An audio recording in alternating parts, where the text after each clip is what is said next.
4 minutes remaining.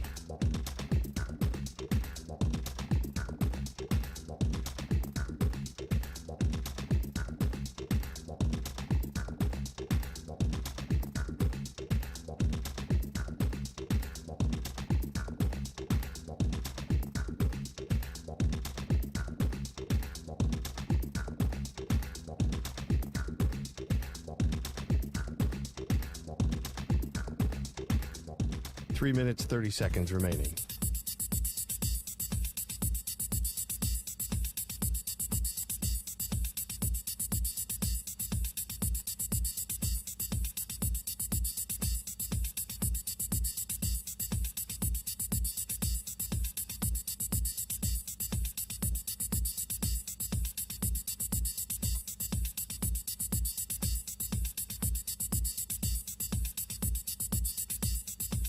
Three minutes remaining.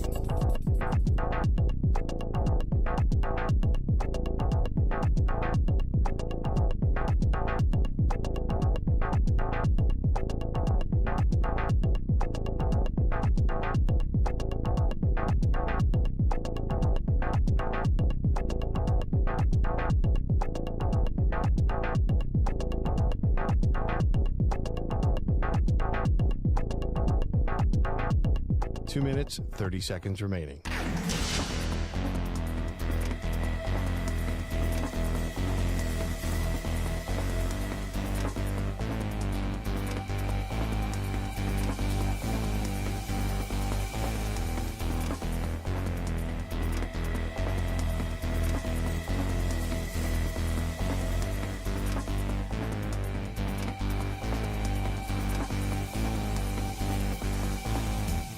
Two minutes remaining.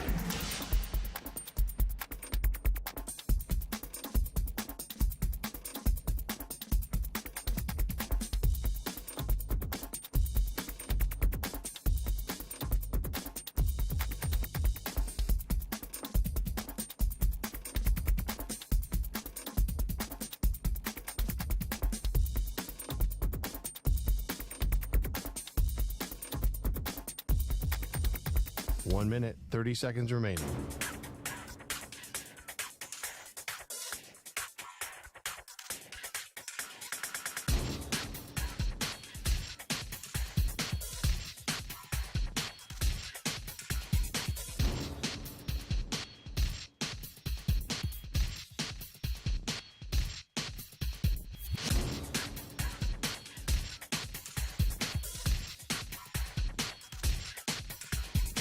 One minute remaining.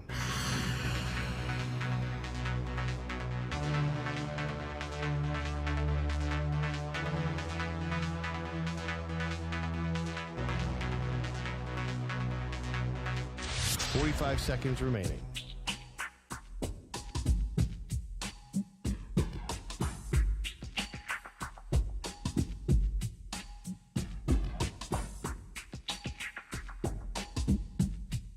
Thirty seconds remaining.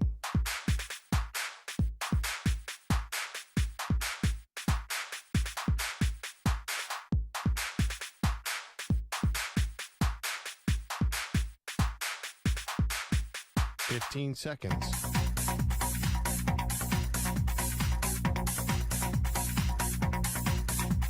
Break ends in 5 seconds.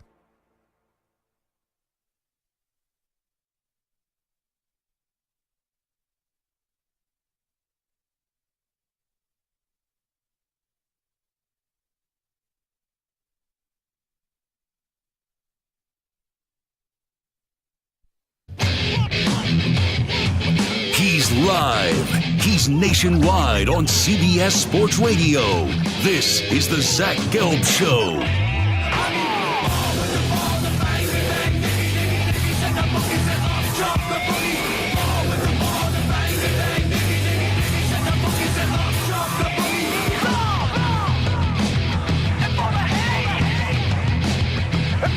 Here's your host, Zach Gelb.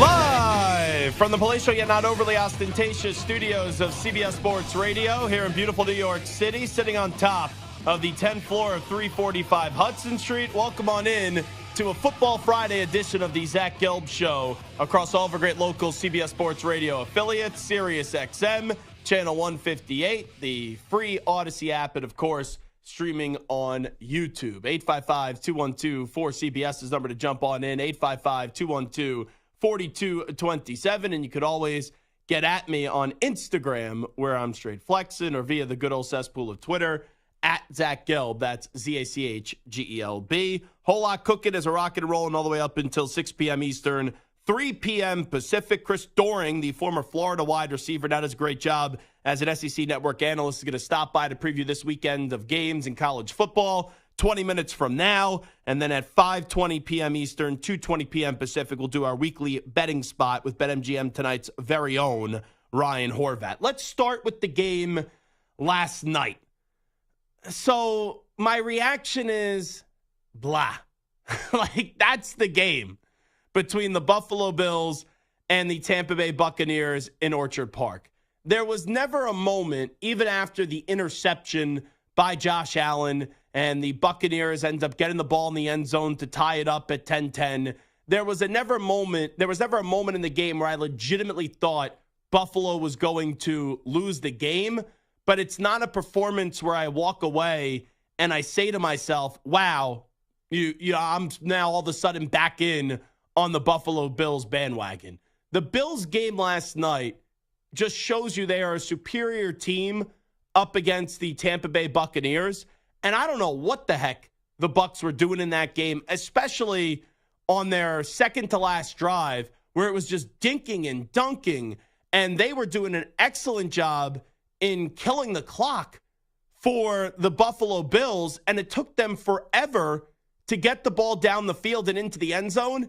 And really, last night's game was summed up in 2 plays where how much of a struggle it was to score, even when a team like the Tampa Bay Buccaneers had a touchdown and then a 2-point conversion.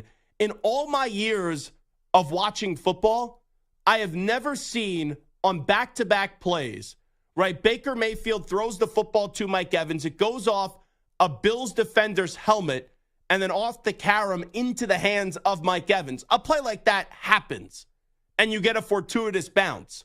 But then the next play, which was the 2-point conversion, is a deflection that the Buffalo Bills get a hand on the football. It pops up into the air, and then once again, off another fortuitous bounce, it goes into the hands of the Tampa Bay Buccaneers tight end, and you get a 2-point conversion. That was the game last night in a nutshell. Even when a team elected to score, it took every effort and every lucky bounce, and it was such a boring game. That game last night almost put me to sleep. That's how boring it was. And the Bills in the second half really did nothing outside of marching the ball down the field right out of halftime. But that was a sloppy, lethargic, ugly, and just a football game that you kind of expected it to be that way. But there's no big takeaway really from either team with that game last night.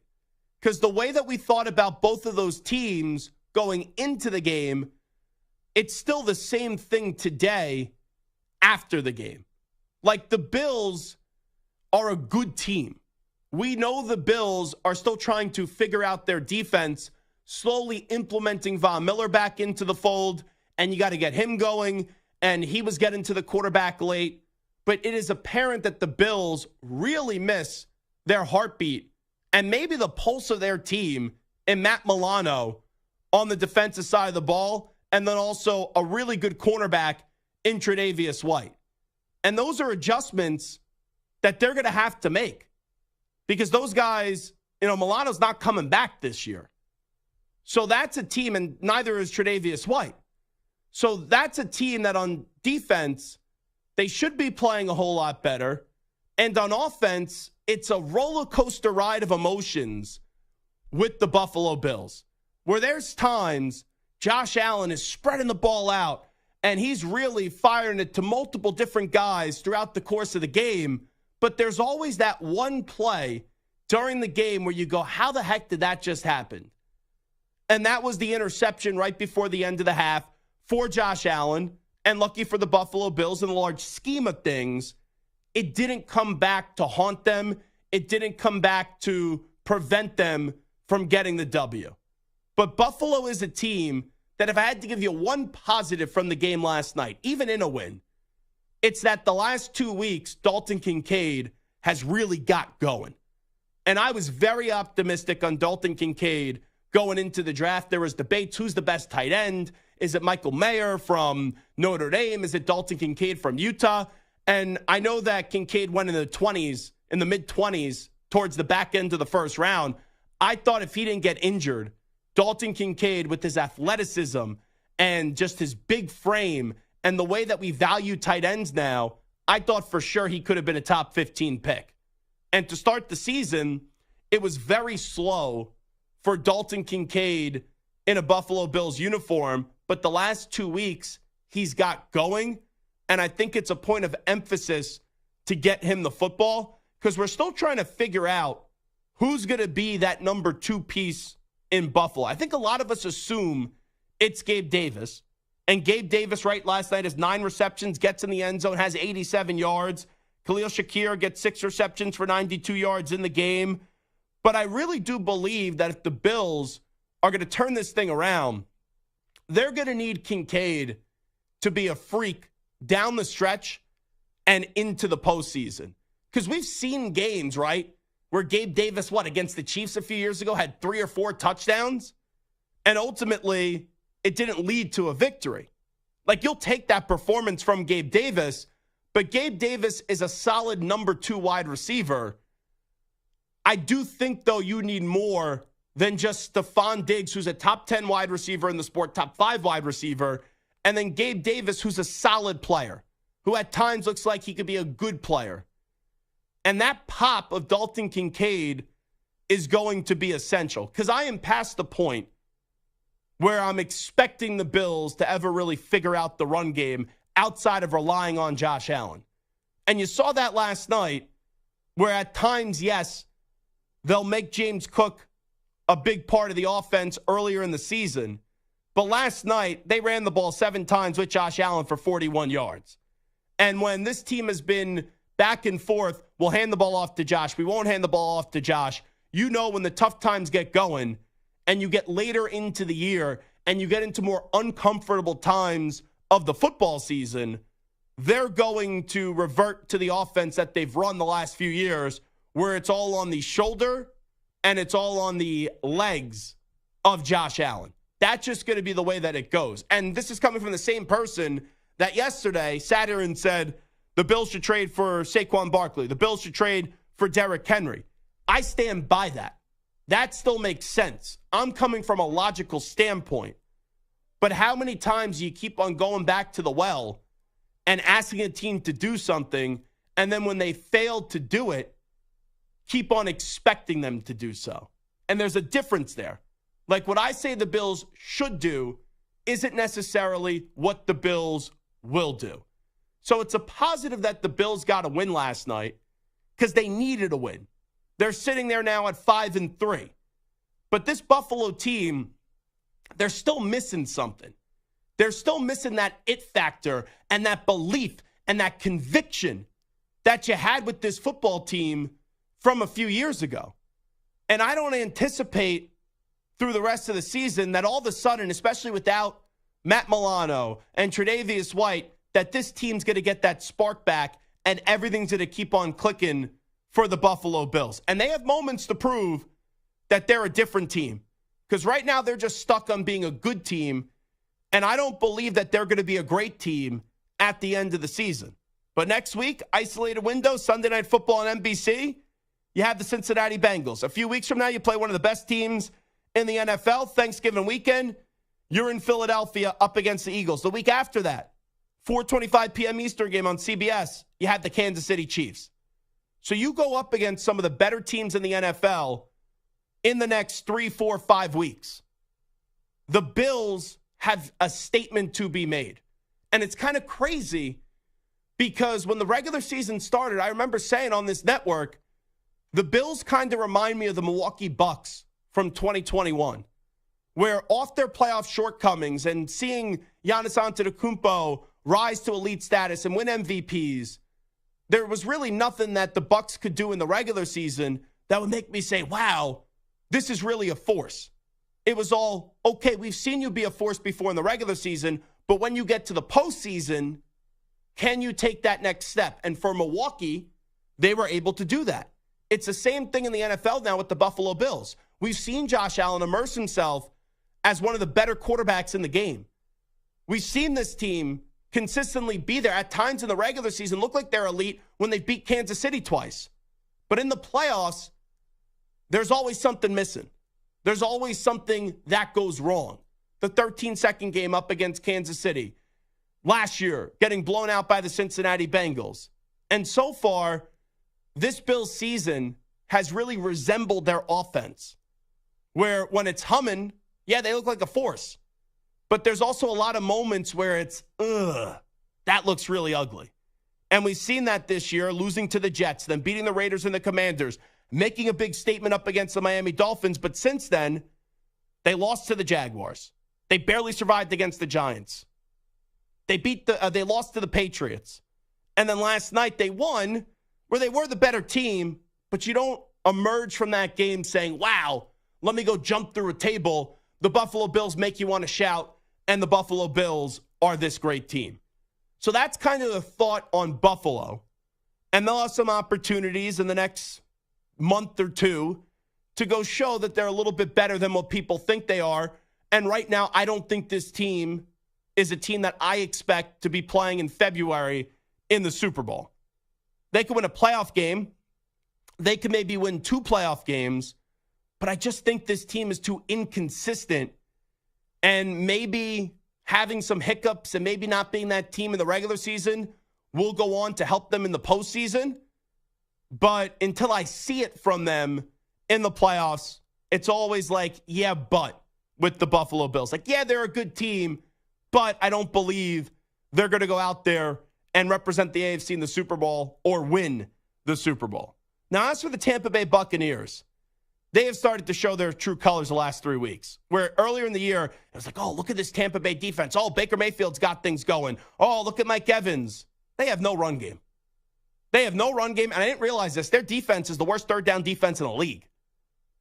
Especially with a defense that is known as a pretty damn good defense, but they kept on showing that statistic throughout the game last night. But Tampa Bay is 3-4, and they're still alive in the NFC South, but it's not because of a product of the Tampa Bay Buccaneers being really that good. It's because the division stinks. The Panthers are the worst team in the league at 0-6. The Saints are 3-4. You know Derek Carr and company are always going to find a way to mess it up. And then you have Atlanta, who I do think is the best team in the NFC South, but Atlanta doesn't give me a ton of trust, even though I like them to win the division when it comes to their head coach and their quarterback, because the head coach is trying to make their quarterback, Desmond Ridder, be something that he isn't. So I'll still go Atlanta to win this division, to get to 9 wins, be 9-8, and win the division. Tampa Bay's not done yet, but we thought this Tampa Bay offense, after a few weeks into the season, was good and can do enough to go win the division. Last night, it showed you how much of a struggle their offense is. Even when they get into the end zone, they need 2 lucky bounces to get a touchdown and then a 2-point conversion. So that pretty much sums up the thoughts on the game last night. It was a snooze fest. It wasn't pretty. It was ugly. It was Thursday Night Football. Al Michaels sound miserable. Kirk Herbstreit tried to make it a bigger deal than what it actually was at the end of the game. And you walk away from the game feeling the same as you did before you got to the game. Where the Bills are solid, the Bills are good, but I don't know, and I don't think they're elite. I don't think they're great. And the Bucs are still alive, but they're not a team that anyone's going to fear this year. They probably shouldn't win the division, but you don't have a damn clue outside the Carolina Panthers, right? With them definitely not being the team that's going to win this division. Between the Falcons, Bucs, and Saints, what they're going to prove in the next 9-10 weeks of the football season that we do have remaining in the regular calendar year. All right, it is the Zach Gelb Show on CBS Sports Radio. We'll take a break. Some big college football this weekend. Oregon-Utah matchup a lot of people do like. You do have Georgia and Florida as well. And we will see Malik Murphy replacing Quinn Ewers as Quinn Ewers is out with the injury for Texas up against BYU. Will we see any Arch Manning? We'll get into all of that with former Florida wide receiver, does a tremendous job now on the SEC Network, Chris Doering, when the Zach Gelb Show returns after these short messages. You're in a 5-minute break.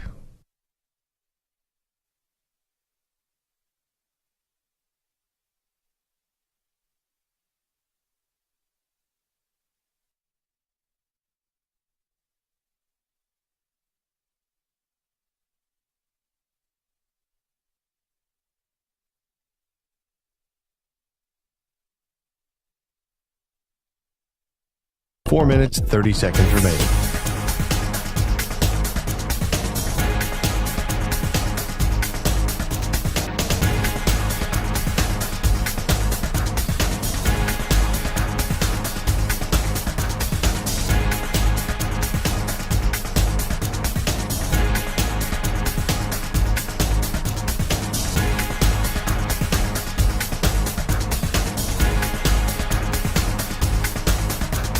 Four minutes remaining.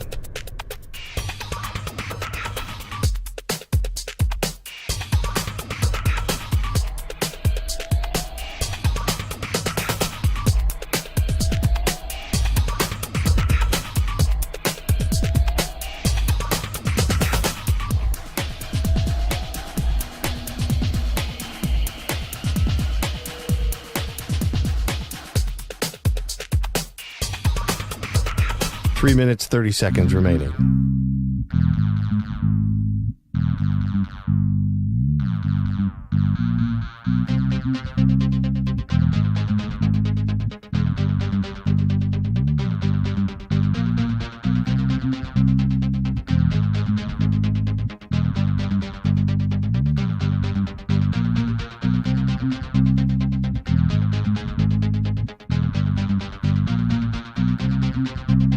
Three minutes remaining.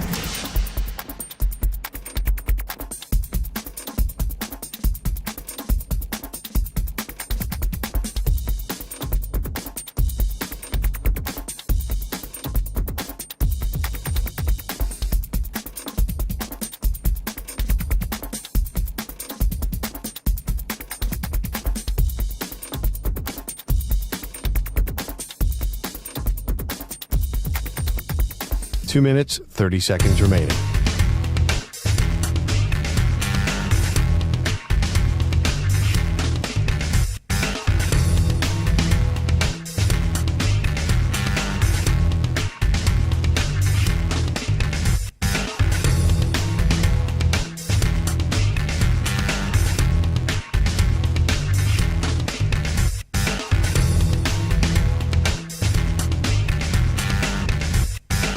Two minutes remaining.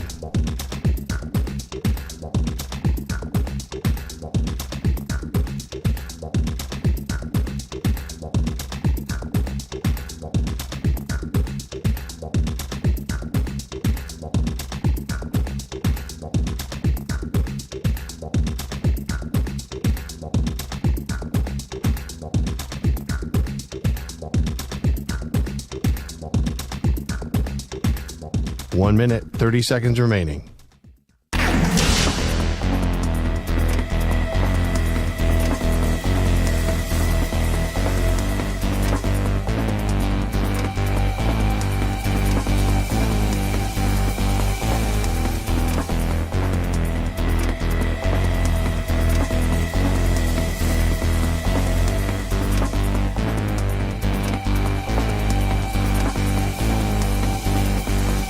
One minute remaining.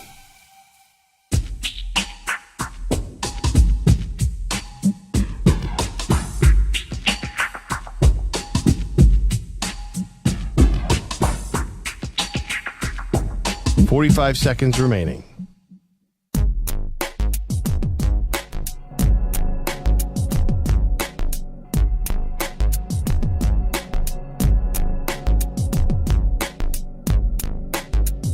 Thirty seconds remaining.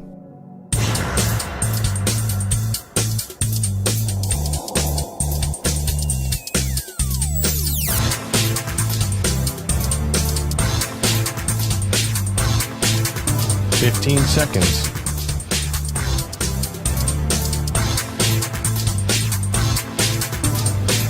Break ends in 5 seconds.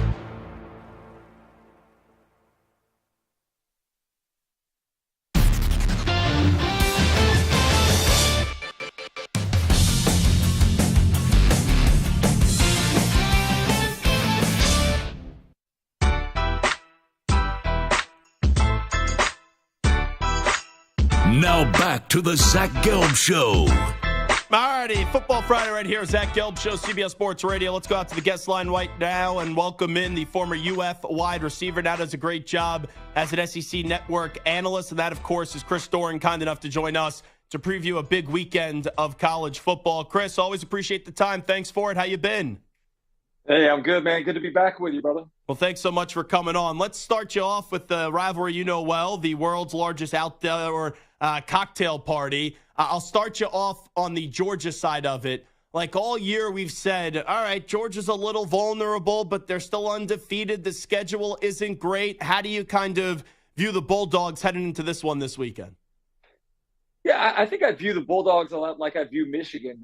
Two teams that we know, based upon the eye test, are really good teams. The way they're built, the fact that they haven't played really any true competition yet leaves you a little bit skeptical about who they are this season.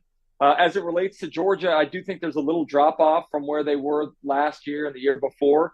A lot of that has to do with the defense that's now playing in the NFL and largely for the Philadelphia Eagles. But I do think there are some vulnerabilities that exist that may not have existed there before as it related to being able to run the football a little bit more on them and to be able to take advantage of the quarterback. Carson Beck, a young player still in his starting career, going back to his hometown in Jacksonville. You know how sometimes you go back in front of the friends and family and you want to press a little harder. So I do think Austin Armstrong has the ability to kind of disrupt him and force him into some errors. The good thing for Georgia, the running game seems to be getting back on track. Kendall Milton and Dejon Edwards are both more healthy now than they've been, and that offensive line certainly is one of the best in the conference. They're always going to miss Brock Bowers, but is this a week where they really miss Brock Bowers? Did it come back to bite them? Yeah, I mean, I never want to kind of disparage Brock Bowers by saying it doesn't matter, but I think there's a ton of really good players that they've recruited on the offensive side.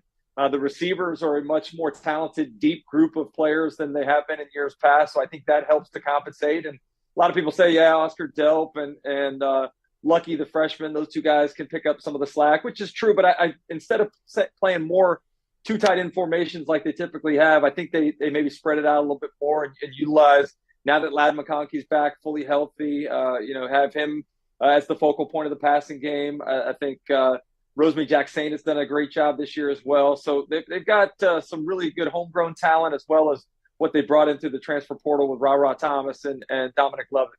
Talking to Chris Doering right now. This Florida team, in a big game up against Kentucky, they didn't show up, and they got run right through like a hot knife through butter. A few weeks ago, all right, they were able to beat Tennessee. That's a solid win, even though Tennessee is not as great of a program as they were a year ago. What is this Florida team as now they get ready for their biggest game of the season, their biggest test against number one Georgia?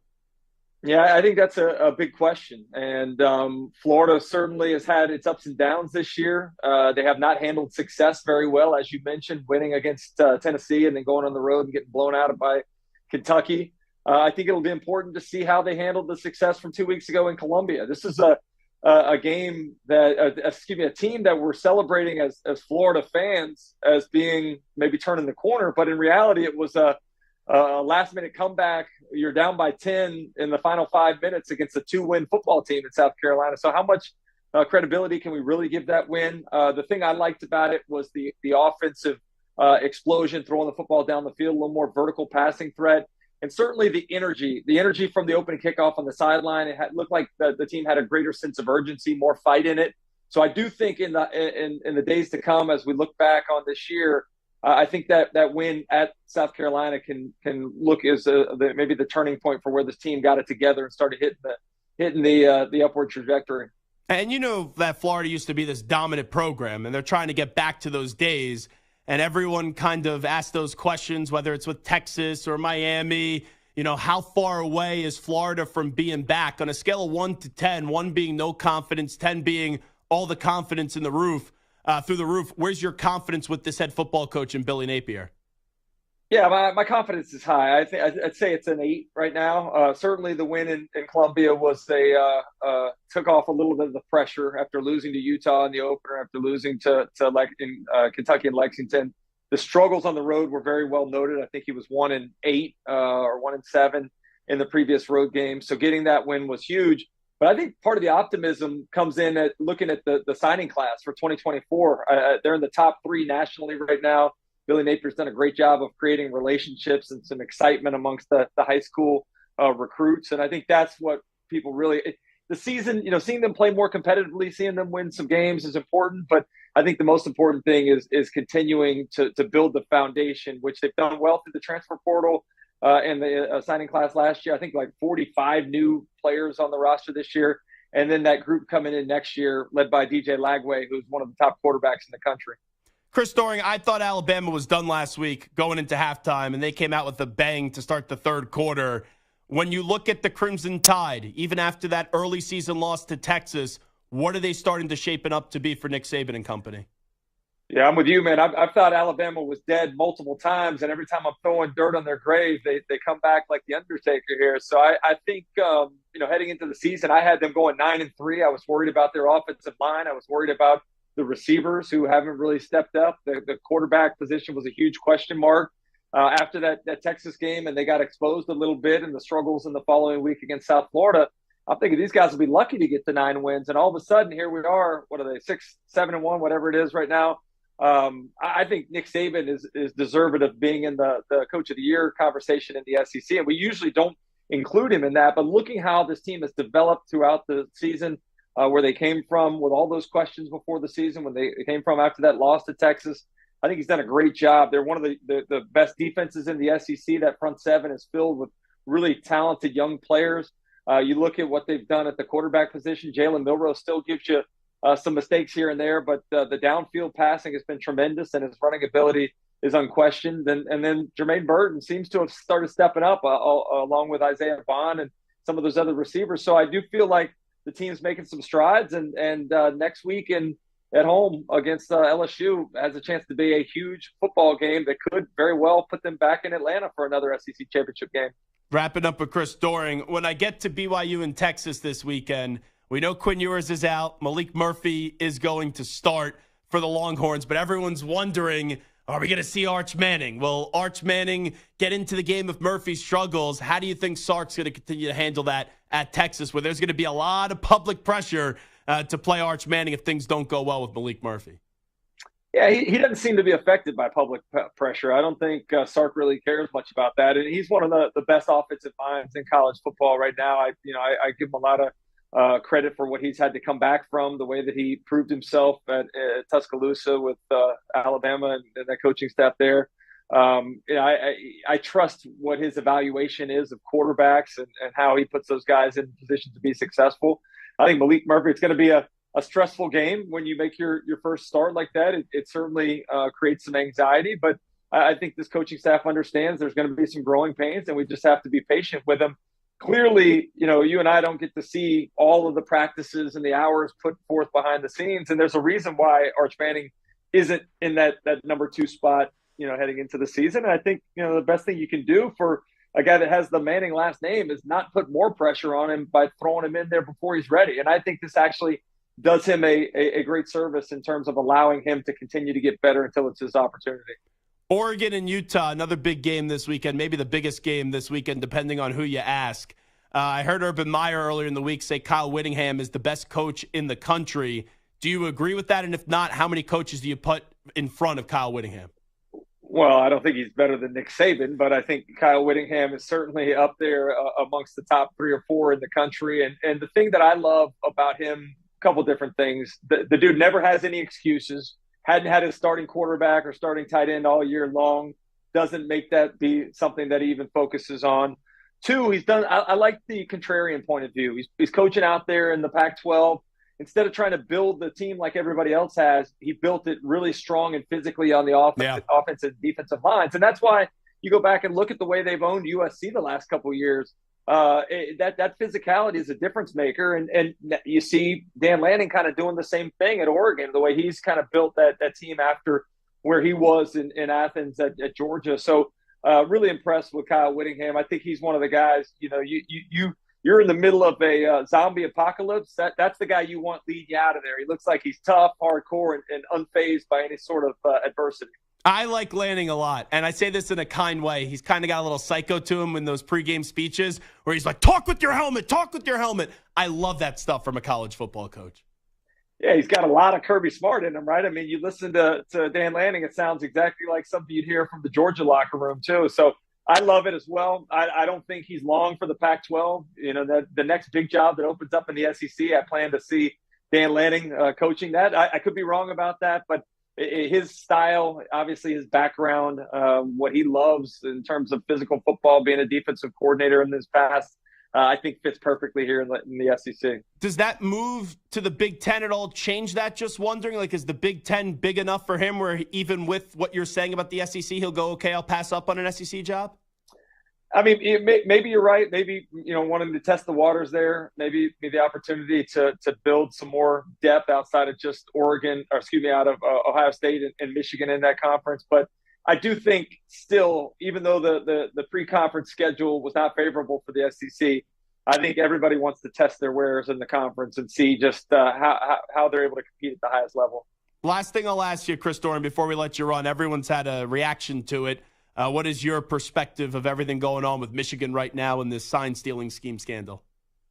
Well, I think there's different levels of sign stealing. I've never been pissed off at a guy on second base for stealing the catcher's signs because it's right in his plain view.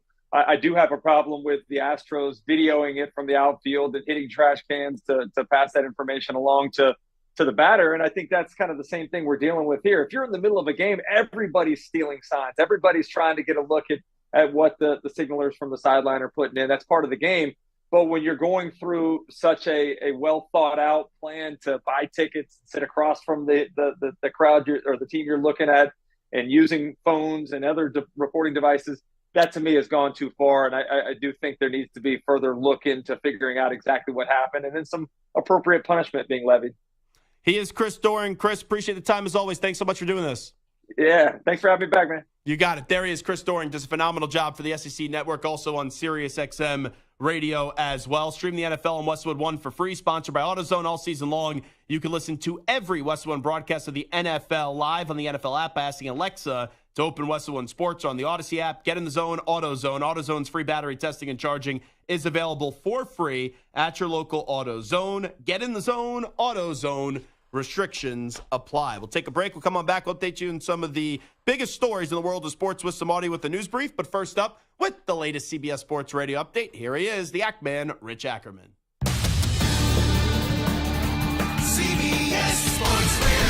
Sports Flash. Well, the Rangers are looking for their first championship ever. The Diamondbacks have only one in their brief franchise history. And the two teams meet tonight in Game 1 of the World Series in Arlington. Though both entered the postseason as wild cards, they have shed those labels as the Rangers won the first 7 postseason games and dethroned the reigning champs. Manager Bruce Bochy told CBS Sports Radio's Jim Rome the Diamondbacks are quite formidable as well. They play the game right. They pitch well. They have good starters. They've really have done a great job of getting that bullpen together. I mean, the back end of their bullpen is really tough. Nathan Eovaldi, 4-0 in the playoffs, will start for Texas tonight, while Arizona counters with 17-game winner Zach Gallen. 11 games on the NBA schedule tonight, including the defending champs looking for back-to-back wins to open the season. Denver will meet the Grizzlies in Memphis. Daniel Jones has been ruled out once again. The Giants quarterback will miss his third straight game with a neck injury. Tyrod Taylor starts, and Tyson Bagent makes his second straight start for the Bears, with Justin Fields out once again due to a thumb injury. I'm Rich Ackerman. Looking for CBS Sports Radio online? Your favorite hosts and the best sports content and entertainment are available 24/7 on social media and YouTube, and in the palm of your hand with the free Odyssey app.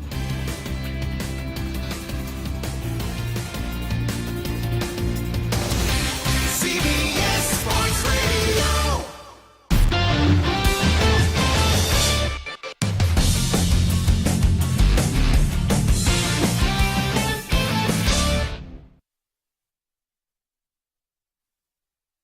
You're in a 5-minute break.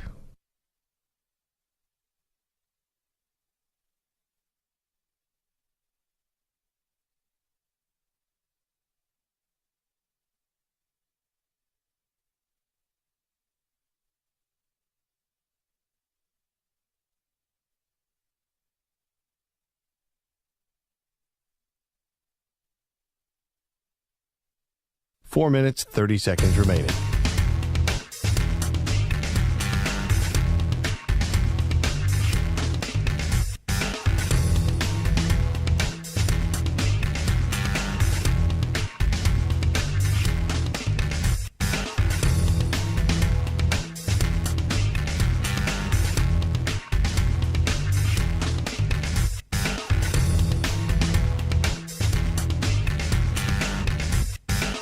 Four minutes remaining.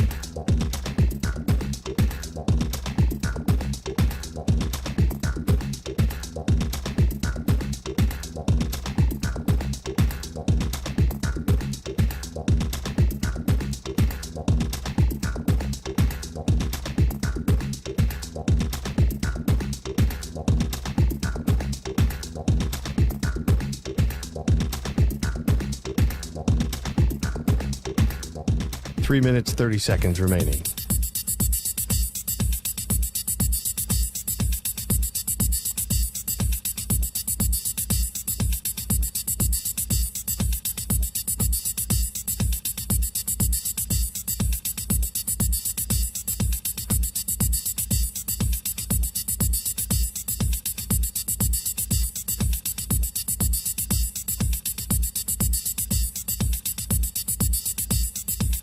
Three minutes remaining.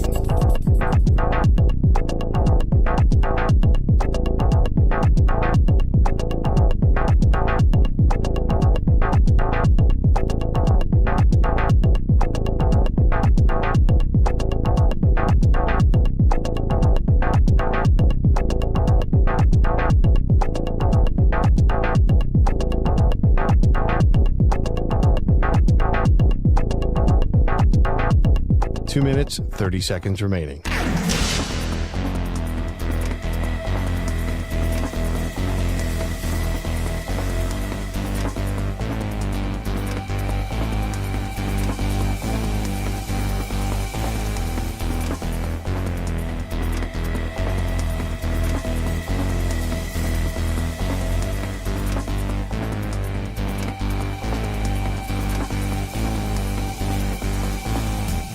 Two minutes remaining.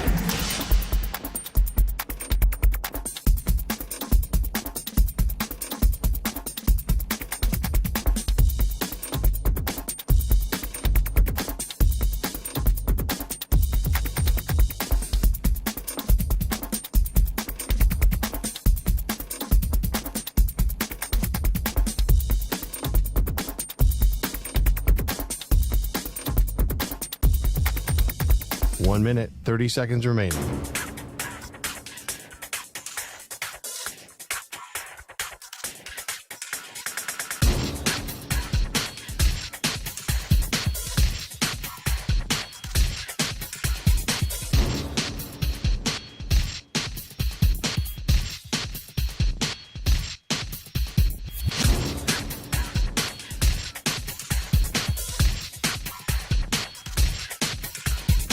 One minute remaining.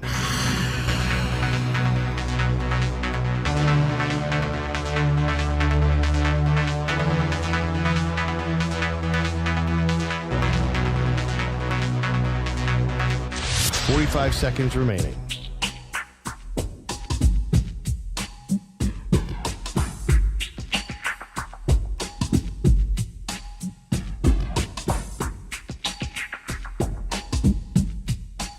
Seconds remaining.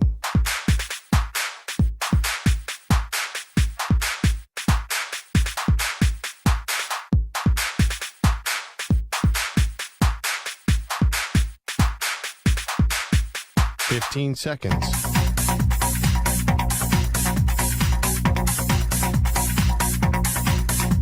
Break ends in 5 seconds.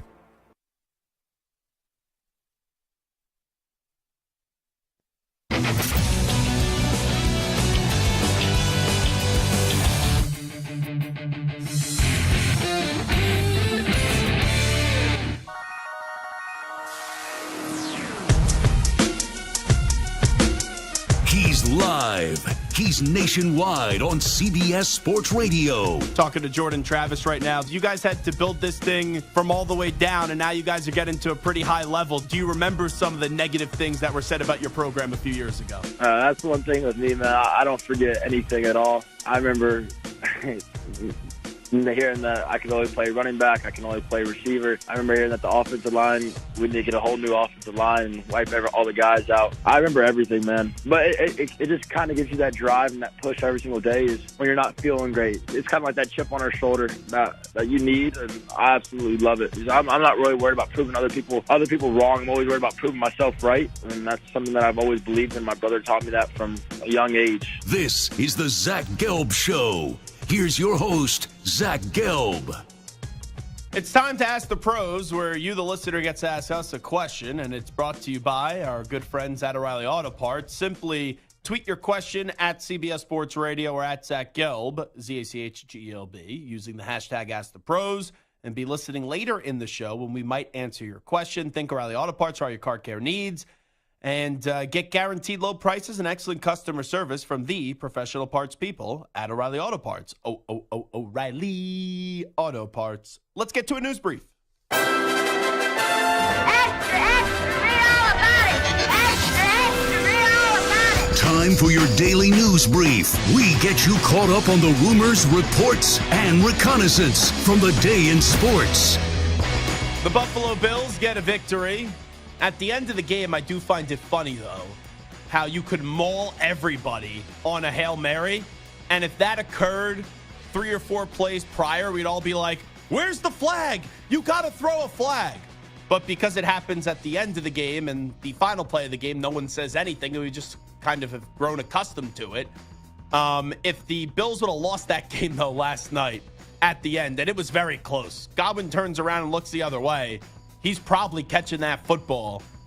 That would have been one of the worst losses that I've ever seen. That's how bad that would have been. But the Bills survived, and during the game, there was a lot of funky audibles from Josh Allen. He said Taylor Swift. He also said J.R. Smith. Here is Josh Allen. J.R. Smith! J.R. Smith! Oh, we just have the actual audible there. I thought that was him afterwards on Amazon Prime talking about the audible. That is the question of whether or not it's J.R. Smith or Taylor Swift. Play it for me again. Let me hear. J.R. Smith! J.R. Smith! It's easily J.R. Smith. He's not saying Taylor Swift at all. Now, the question is, are we hearing Taylor Swift because we want to hear Taylor Swift? J.R. Smith! J.R. Smith! No, I don't hear Taylor Swift at all. I think that's just because the NFL has been shoving Taylor Swift down everyone's throats. When I first heard it, I heard Taylor Swift. How the heck do you hear Taylor Swift there? This is like, is the dress really blue from a few years ago? J.R. Smith! J.R. Smith! Stu? Definitely, you're an astute observer. What is it? Definitely J.R. Smith. Yeah, I don't think Josh Allen's getting up there and screaming Taylor Swift, especially when Taylor Swift is taken by someone. Well, actually, I don't know. If you read some of the things that happened in Buffalo this offseason, I don't know if that prevents Josh Allen from doing anything. But anyway, we'll move forward on that one. Let's go to Rayshon Jenkins of the Jaguars. He calls out George Pickens. I mean, I think our corners do a good job with any matchups. I know that the receiver we have coming in this week, number 14, he has a high yards per catch. But, I mean, respectfully, he hasn't played our corners yet, so I'm just going to say that. You know what's funny?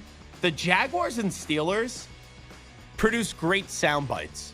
And this is not just from this season. Remember a few years back when the Jaguars got to the AFC title game? That must have been 2017 or 2018, one of those years. And the Jaguars beat the Steelers in the regular season. And then the Steelers were talking about the rematch that they were going to have in the AFC title game up against the Patriots. And they looked right through Jacksonville. Leonard Fournette had that big game with Blake Bortles and all that stuff. And what was a fun game between the Jaguars and the Steelers. And then Ramsey flies back from Pittsburgh to Jacksonville after the game. And he's like, we're going to go win this, you know what, when talking about the AFC title game, which they didn't do. But there's been some bad blood, even though the players have changed, and these are new players now, in a rivalry that you would never think would be a rivalry. We never talk about Steelers and Jaguars as a rivalry. But I distinctly remember like 3 or 4 games here between these two teams and some good sound bites coming in. So that's from Rayshawn Jenkins. Now let's hear George Pickens, who throws some shade to the Jaguars corners. They depend on their D-line a lot. With their team, having a lot of first-round guys on that D-line, that's what they depend on a lot. And they kind of, hope the guys hold up long enough, hope. So it's kind of a hope defense for sure. It's kind of a hope defense. Well, you know what? I don't actually think he's that wrong. When I look at the Jacksonville defense, we're hoping Trayvon Walker is going to turn into something. Aiden Hutchinson should have been the pick. Josh Allen's really good. He's had 2 games where he's had 3 sacks in each game. The secondary's made some plays, even going back to the end of last year. I remember that great game Rayshawn Jenkins had up against the Dallas Cowboys. It's weird. I don't think we would have went into this week, Samter, saying, oh, Jaguars and Steelers, like, let's get excited, even though they're 2 solid teams. But with the crap talk and going back and forth between Rayshawn Jenkins and George Pickens, get your popcorn ready, especially with how they're going to see each other on the field. Sometimes you get like trash talk where it's a quarterback going up against a quarterback or a wide receiver going up against a wide receiver. They don't literally play up against one another, even if their teams are going at it. You'll see Rayshawn Jenkins going up against George Pickens this weekend, and I like a little extra flavor, a little extra sizzle to a game like this. Wait. Jerry Jones is giving his thoughts on the Rangers making the World Series. Does he just give his thoughts on everything? I get it. It's in the state of Texas, all that jazz. And Jerry Jones makes himself available 9,000 times throughout a week. But do I really need to hear Jerry Jones on the Rangers making the World Series? I guess so. Let's play it. It's great. I'm elated, but I'm envious. I'll assure my fans I have all the right feelings when they come out there and are successful. Yeah, that's him saying good for them, good for any Cowboys fans that are also Rangers fans, but I haven't been to a Super Bowl or even an NFC title game since the 1995 season. Let's go to disgruntled Jets running back Dalvin Cook on the lack of touches he's been receiving. Of course it's frustrating. I'm an honest person, man. Like, I want to play. That's just anybody. And yeah, it's frustrating because it's new for me. Like, I come from getting the ball 20 times a game, or however many times. I come from that. But yeah, of course it's frustrating, and it's something that I've been adapting to. It's an adjustment period for Dalvin Cook. The Vikings said, we don't need you anymore. We'll get rid of you. And then you had that big offseason push where it was really your camp putting a lot of drama to it. And we all know that you wanted to go home to Miami, and that didn't happen. And the Jets sign you. But going to the Jets wasn't what you thought it was going to be because Rodgers gets hurt 4 plays into the season. And Bryce Hall had an expedited recovery from the injury, and he got back sooner than what we thought. And Bryce Hall right now is just a better running back than Dalvin Cook in the year of 2023 because his legs are fresh where Cook's been in the league for a while. And I also wonder, because a lot of air got sucked out of the balloon once Rodgers goes down, if Cook's a little bit more motivated, if he felt like he'd go win a Super Bowl, if Rodgers is still there. There's probably a lot of players in the locker room that went there to go play on the same team as Aaron Rodgers, and now it's like, okay, we're dealing with Zach Wilson. This was after the game from last week. This is Austin Eckler after another Chargers loss when he was talking about Brandon Staley, his coach. Listen up. Is there faith still in what Brandon Staley is? We have no choice, right? I mean, you have no choice. Yeah, we have faith. Okay. Yeah. Cool. This is our team. This is who we're riding with. It's all the way to the end. Good or bad, ugly. All the way to the end. It's not really convincing. And I like Austin a lot. Yeah, we have no choice. Oh, yeah, sure. We have faith all the way until the end. Until Dean Spanos finally does the right thing and fires the head football coach. So Eckler clarified this a few days later. He says, I think the clip got taken out of context. It doesn't matter how I feel. Like, what matters is I have to go out and do my job. It's my job to go play well, and then that will, in tune, make Staley look even better. I don't give a damn about how I feel. It's like, how do you feel about Staley? I don't have an opinion about that because I got to make sure I do my job first. I think there's 2 things here. One, Eckler understands the business side of it, where he's saying, I got to do my job. I got to do my part. And he's focused more so on getting his next contract, which I can't blame him.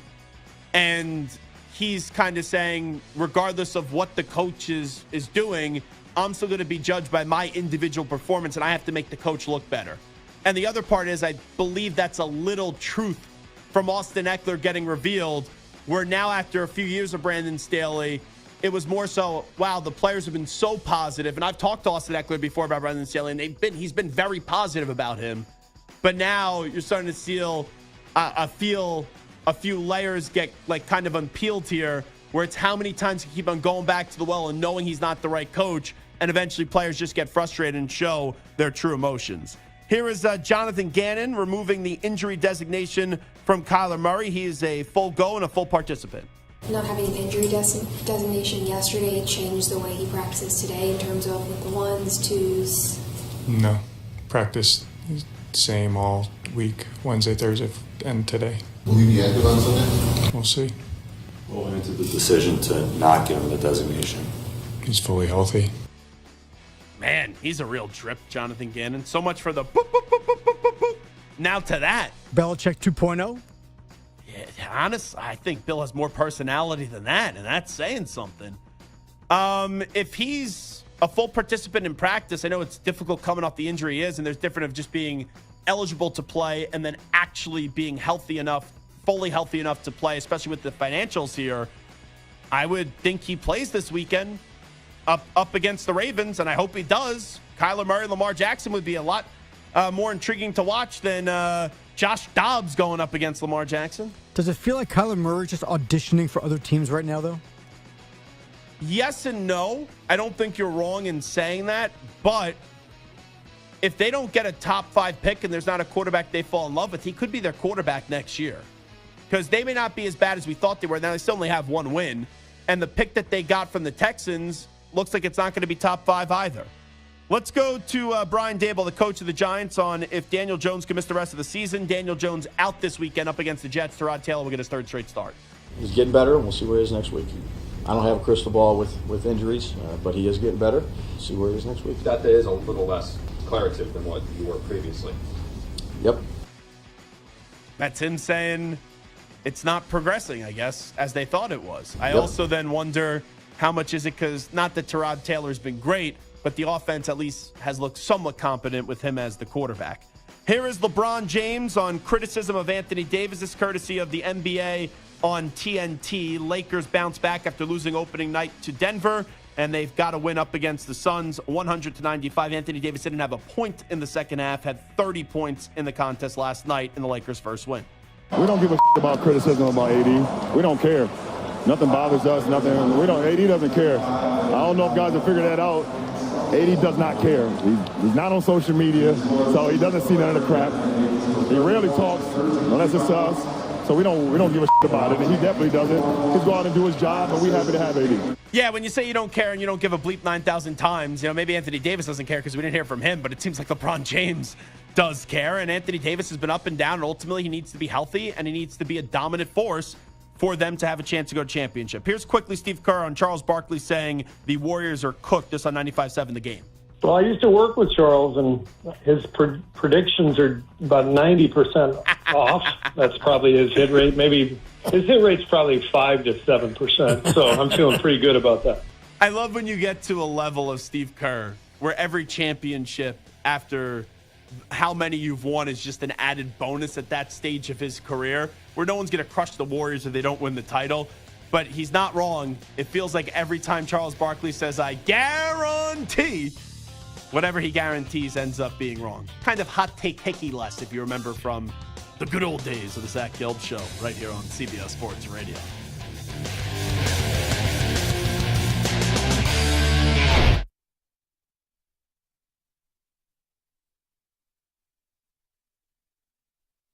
You're in a 5-minute break.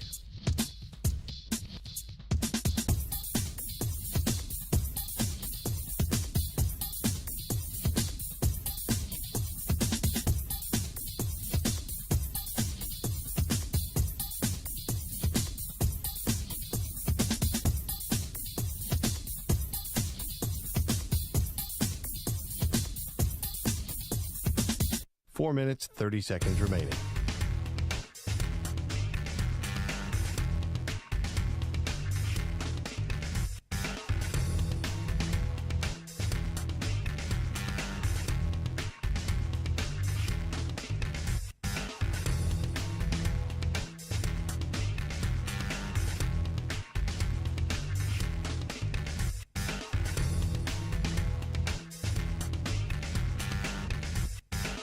4 minutes remaining.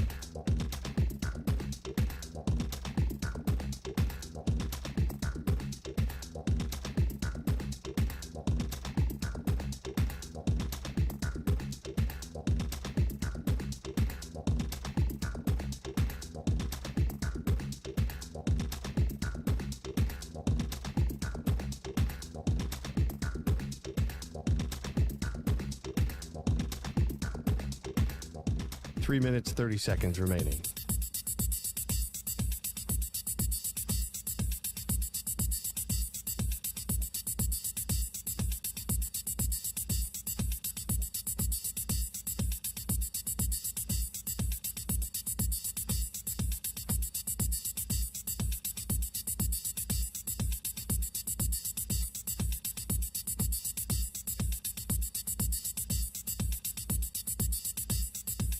Three minutes remaining.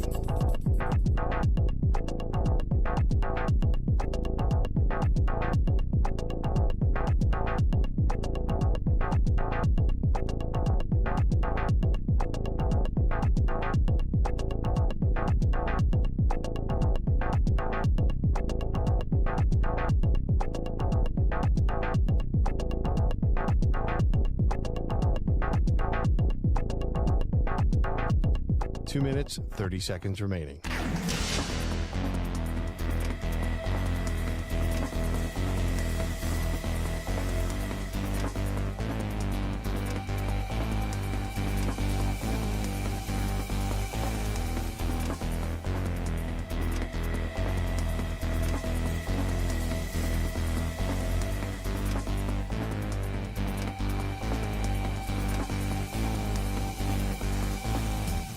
Two minutes remaining.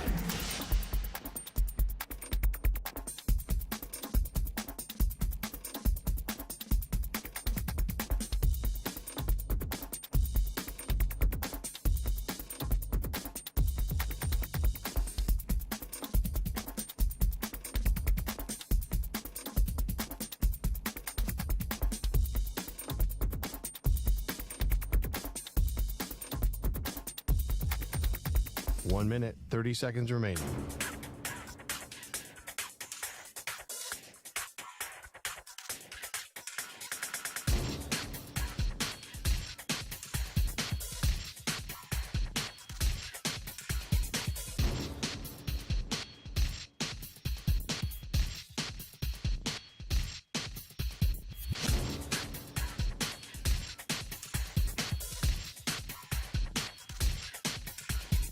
One minute remaining.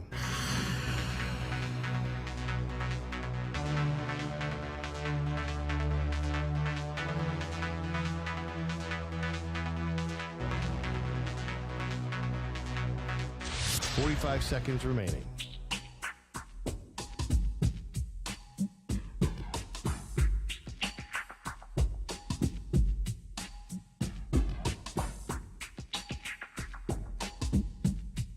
Thirty seconds remaining.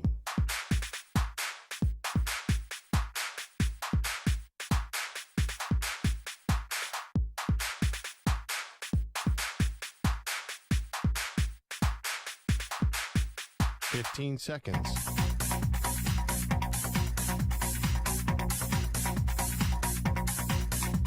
Break ends in 5 seconds.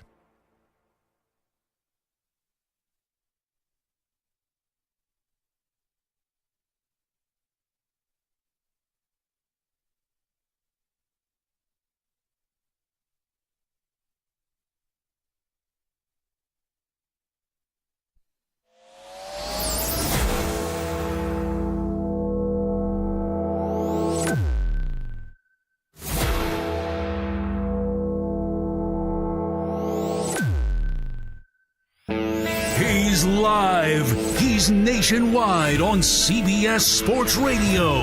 This is the Zach Gelb Show. All righty, hour number 2 of our radio program. That's right, it is the Zach Gelb Show on CBS Sports Radio. Some big quarterback storylines for this weekend in the National Football League. It's crazy how things change from one day to the next.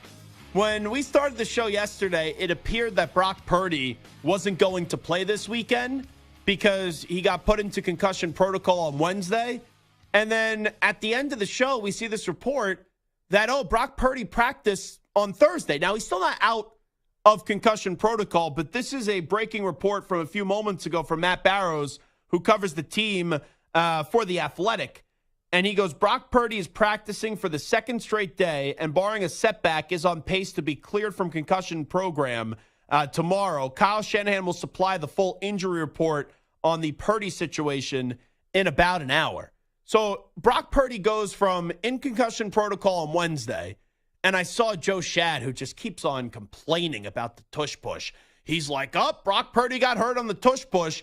Yeah, they were running the tush push play, but the hit occurred before Christian McCaffrey tried to push Brock Purdy. So that's just Joe Shad with an agenda. I liked it better when he covered college football. I like Joe Shad a lot when he covered college football. I guess he's been doing the Dolphins now for about a decade, but I think that was so lame, and it was pretty obvious. The Dolphins stunk at a big spot, so let me just kind of start a riot with Philly fans just so I could get a bunch of clicks and I could get some attention. But now it looks like Brock Purdy is on track to play. Like, if he's practicing the last 2 days, and if he's going to be out of the concussion protocol as it's expected by tomorrow, I would be very surprised if when they go up against the Cincinnati Bengals, Brock Purdy is not on the field and starting at quarterback for the San Francisco 49ers. And I don't want to say that takes away some of the excitement to that game, because 49ers and Bengals is going to be a good one.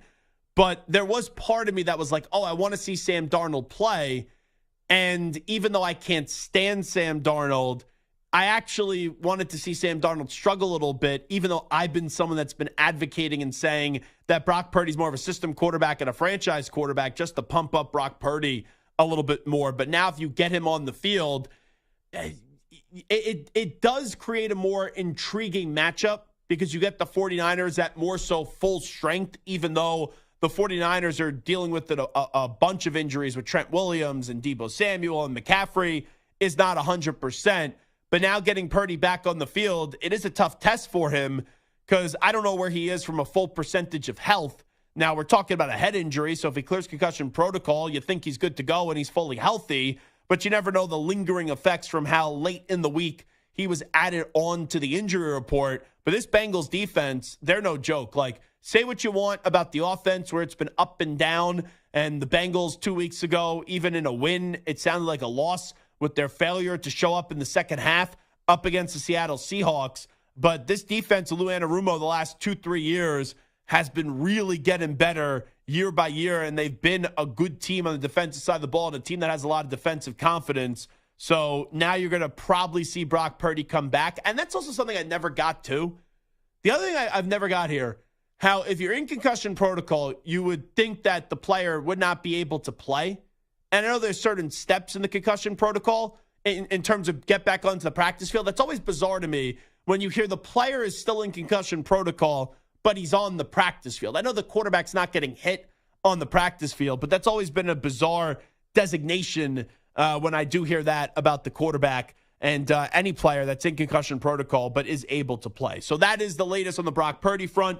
Now, in terms of Tua Tagovailoa, we asked this question yesterday. Is this an opportunity for the Miami Dolphins quarterback to really show his MVP worth up against the New England Patriots? Because I was expecting that Tyreek Hill was not going to play, because earlier in the week, that was the report. He missed practice on Wednesday. This is Tyreek Hill in the locker room yesterday saying, no big deal, nothing to see here. I'm actually going to play this weekend. Is there much pain? Do you have an injury, or are you fine for Sunday? Nah, I just wanted some attention, man, because my mom wouldn't talk to me yesterday, so I needed some attention from somebody. Nah, I'm good, though. Good. And playing Sunday? Yeah, baby, I'm good, baby. That's one of the most bizarre things I've ever heard. Samter, I've never heard an athlete say, my mom didn't want to talk to me yesterday. And there's some hyperbole, right? It's in jest. I would hope so. So I wanted some attention. That's why I sat out practice.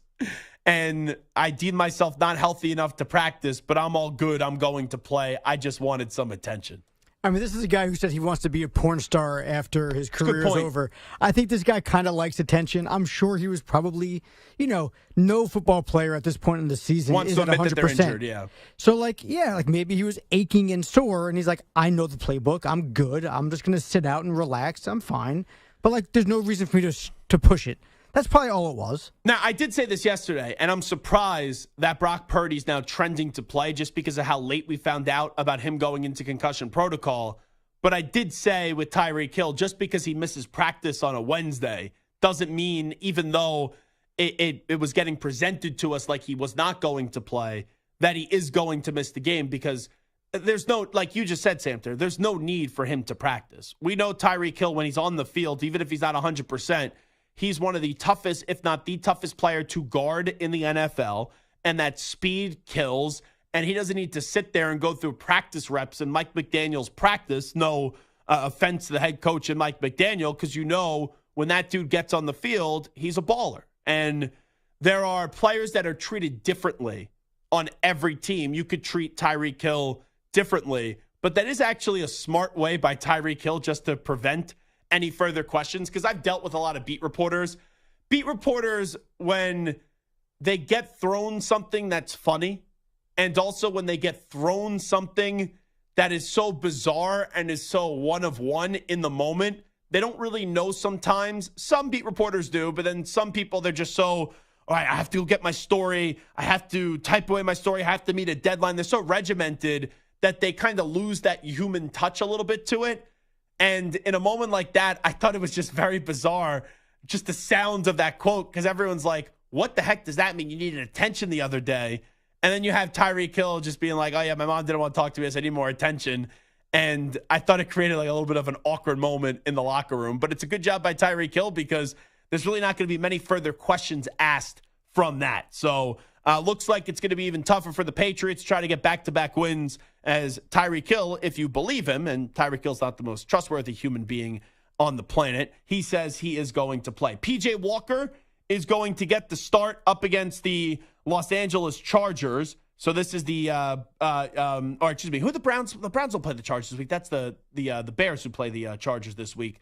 But you do have P.J. Walker getting the start this week. Deshaun Watson is out. So this is Seahawks. Thank you so much. So you get the Cleveland Browns going up against the Seattle Seahawks.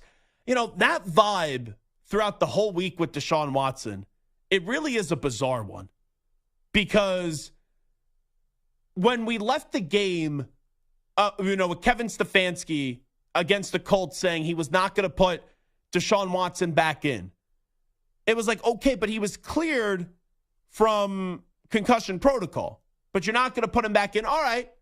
Maybe that's the coach saying, I don't think he's a full go, even though the doctors are saying he's a full go. And now this shoulder injury and a rotator cuff injury is popping back up, where he was good enough and healthy enough to play last week. And when he left the game with the injury, it wasn't, he hurt the shoulder again, or he re-injured the shoulder. And now it's being presented to us that the shoulder wasn't as healthy as they thought it was. And then you get the Brady Quinn comments that, he got all the money, now he's not as motivated to play. And Deshaun Watson's like, I sat out 2 years. I want to go play football. I don't get why anyone would suggest that I'm sitting out. This is one where they're trying to tell you 2 + 2 = 5. And you're like, wait, 2 + 2 doesn't equal 5. 2 + 2 = 4.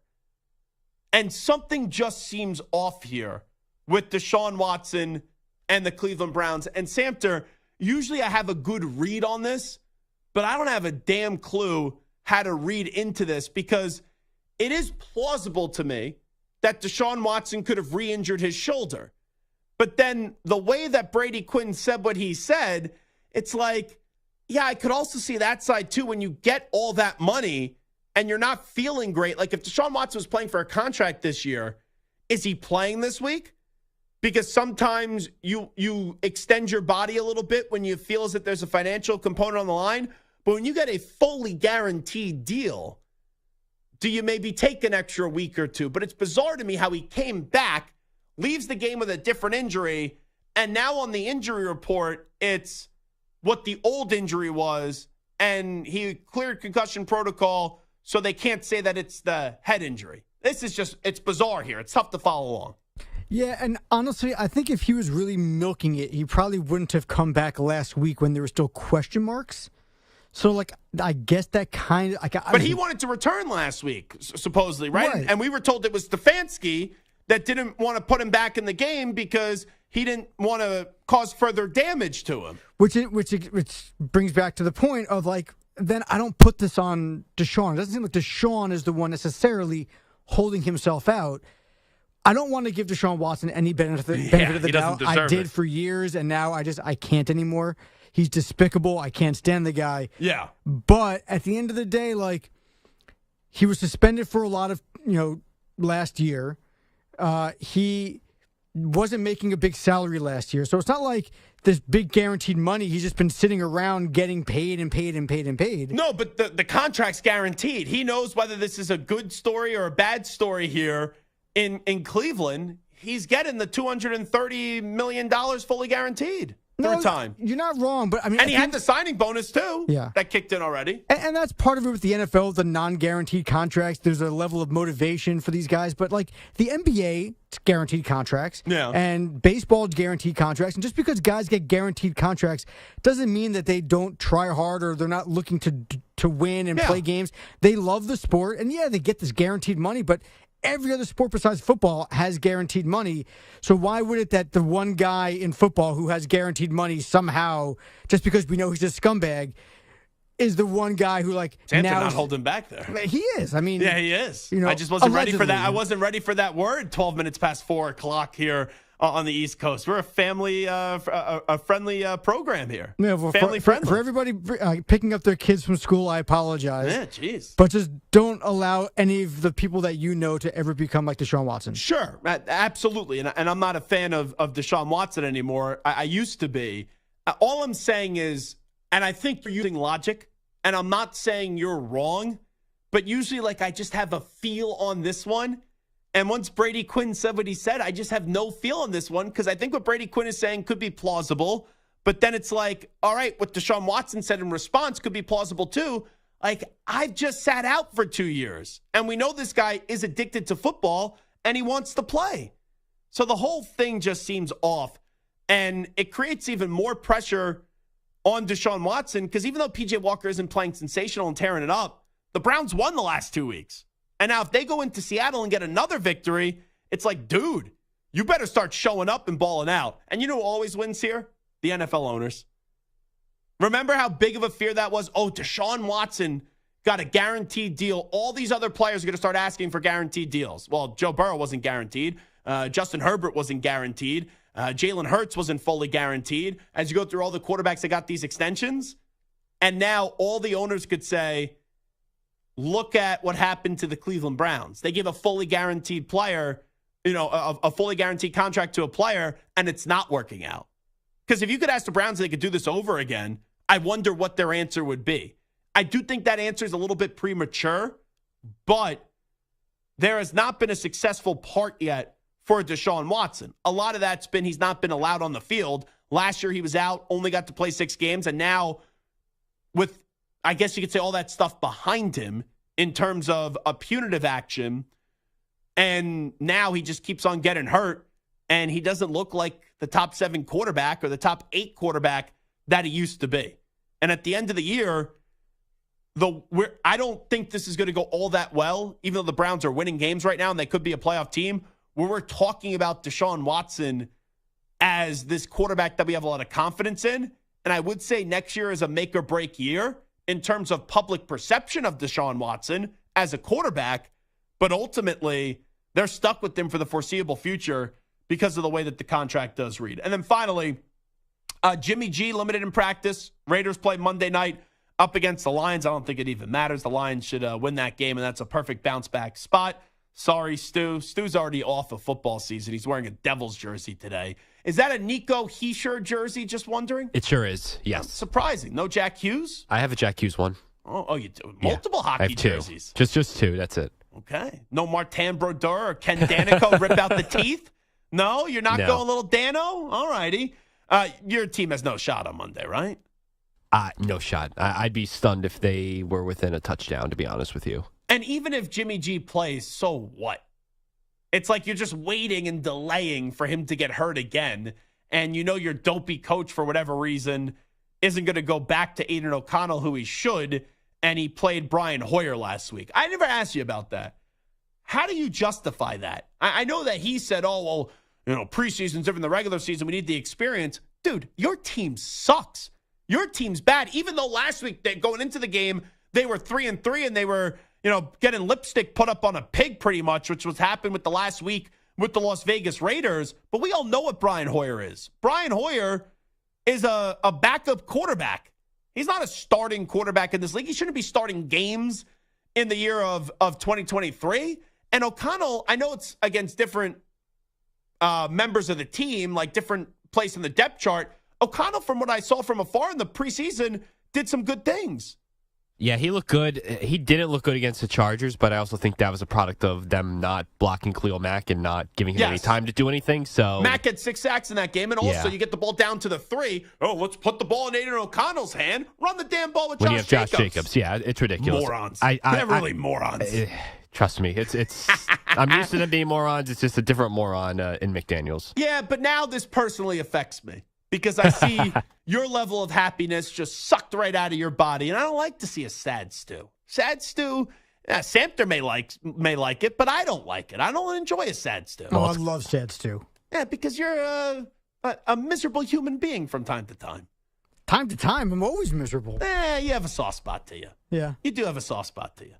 And then finally, Tyrod Taylor going to start up against the Jets. How about the Brian Daboll cut that we just played in the last hour? He did not commit to Daniel Jones playing again this season. Is that more so just because of the severity of the injury? Right? We're talking about a neck injury here?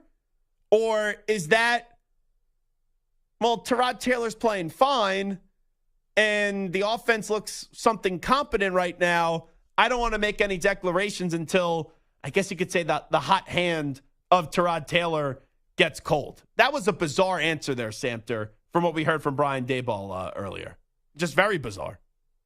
I mean, it sounds like a guy who either A, is intentionally just one of those guys who likes to not reveal information, or he legitimately is concerned about Daniel Jones' recovery. Yeah. I mean, it's a neck injury. Serious. You don't want to mess around with that kind of thing. They're bad enough that they're not really fighting for much at this point, and Tyrod Taylor is doing enough that they're not trying to rush him back. But the question mark is, does Tyrod Taylor, he got Wally pipped because he had that lung issue. Oh, the punctured lung. And then Justin Herbert took over, right? A similar thing happened in Cleveland with Baker Mayfield. So maybe this is Tyrod Taylor's opportunity to say, you know what?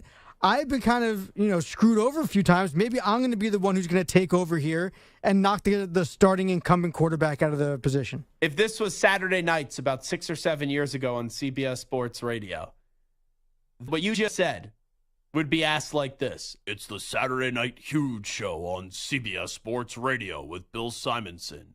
Is Tyrod Taylor about to write off a new chapter into his career and be the starting quarterback for the New York Football Giants? And who will he be this year's version of Geno Smith? We want your huge opinions on the Saturday Night Huge Show. I always loved Bill Simonson. He was funny. Every time I would drive in before the weekend overnights, he'd always have these huge opinions. And coming up 32 minutes from now, another award-winning update with Richard Ackerman. That's what he would always say. Well, that's a lie. That's what the guy would always say. It could be anyone. It was another award-winning update. But is Tyrod Taylor becoming the Geno Smith where everyone wrote him off, but he elected not to write back? I don't think so. I think this is more so just the severity of the neck injury and the road to recovery, because last week they made it seem like he was going to be back for this game, and it's just showing you that he's not healing as soon as you would think with Daniel Jones, and who knows with it being the neck if he'll ever come back this year. All righty, we'll take a break here on the Zach Gelb Show on CBS Sports Radio. We'll come on back with 3 college football thoughts for this weekend, and we will do that when we return in 5 minutes. You're in a 5-minute break.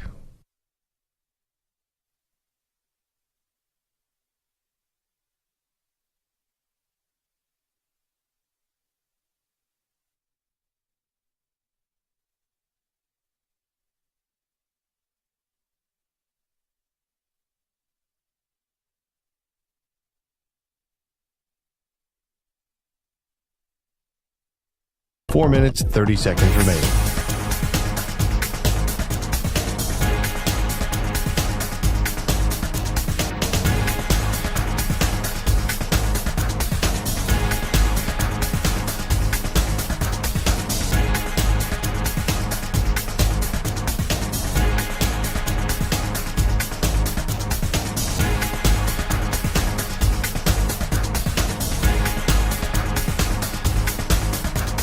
Four minutes remaining.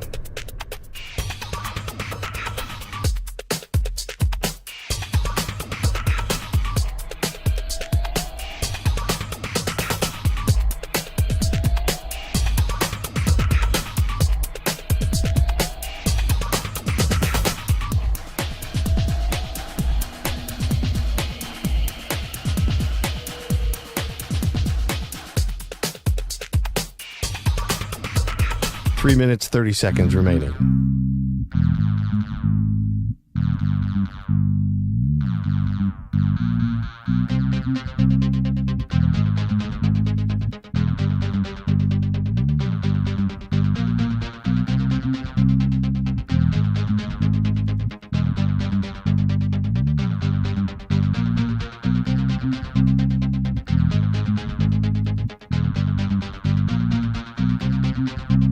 Three minutes remaining.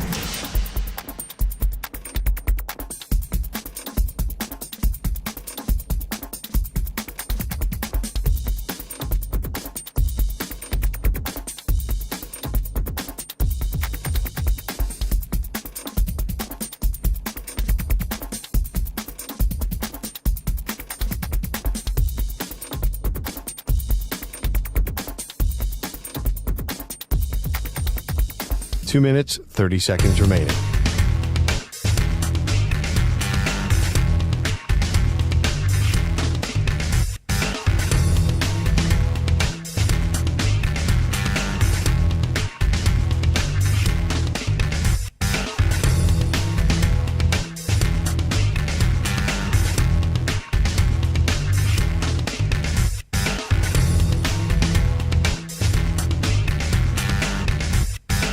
Two minutes remaining.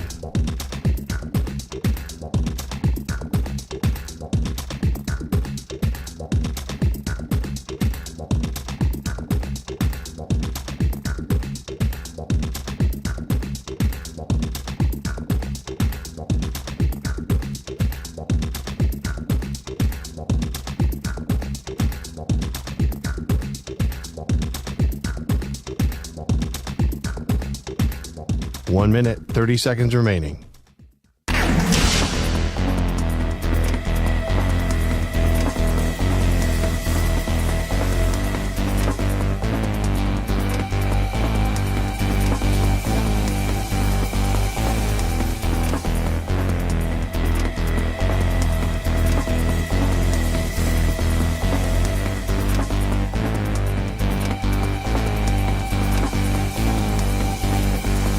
One minute remaining.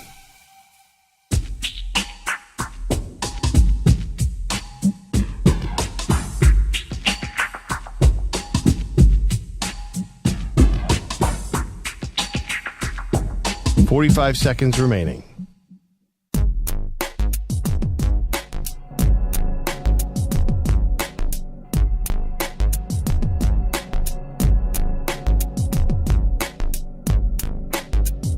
.30 seconds remaining.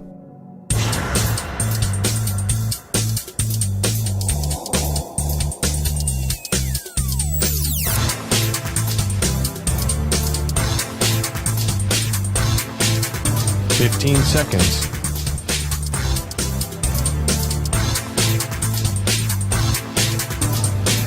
Break ends in 5 seconds.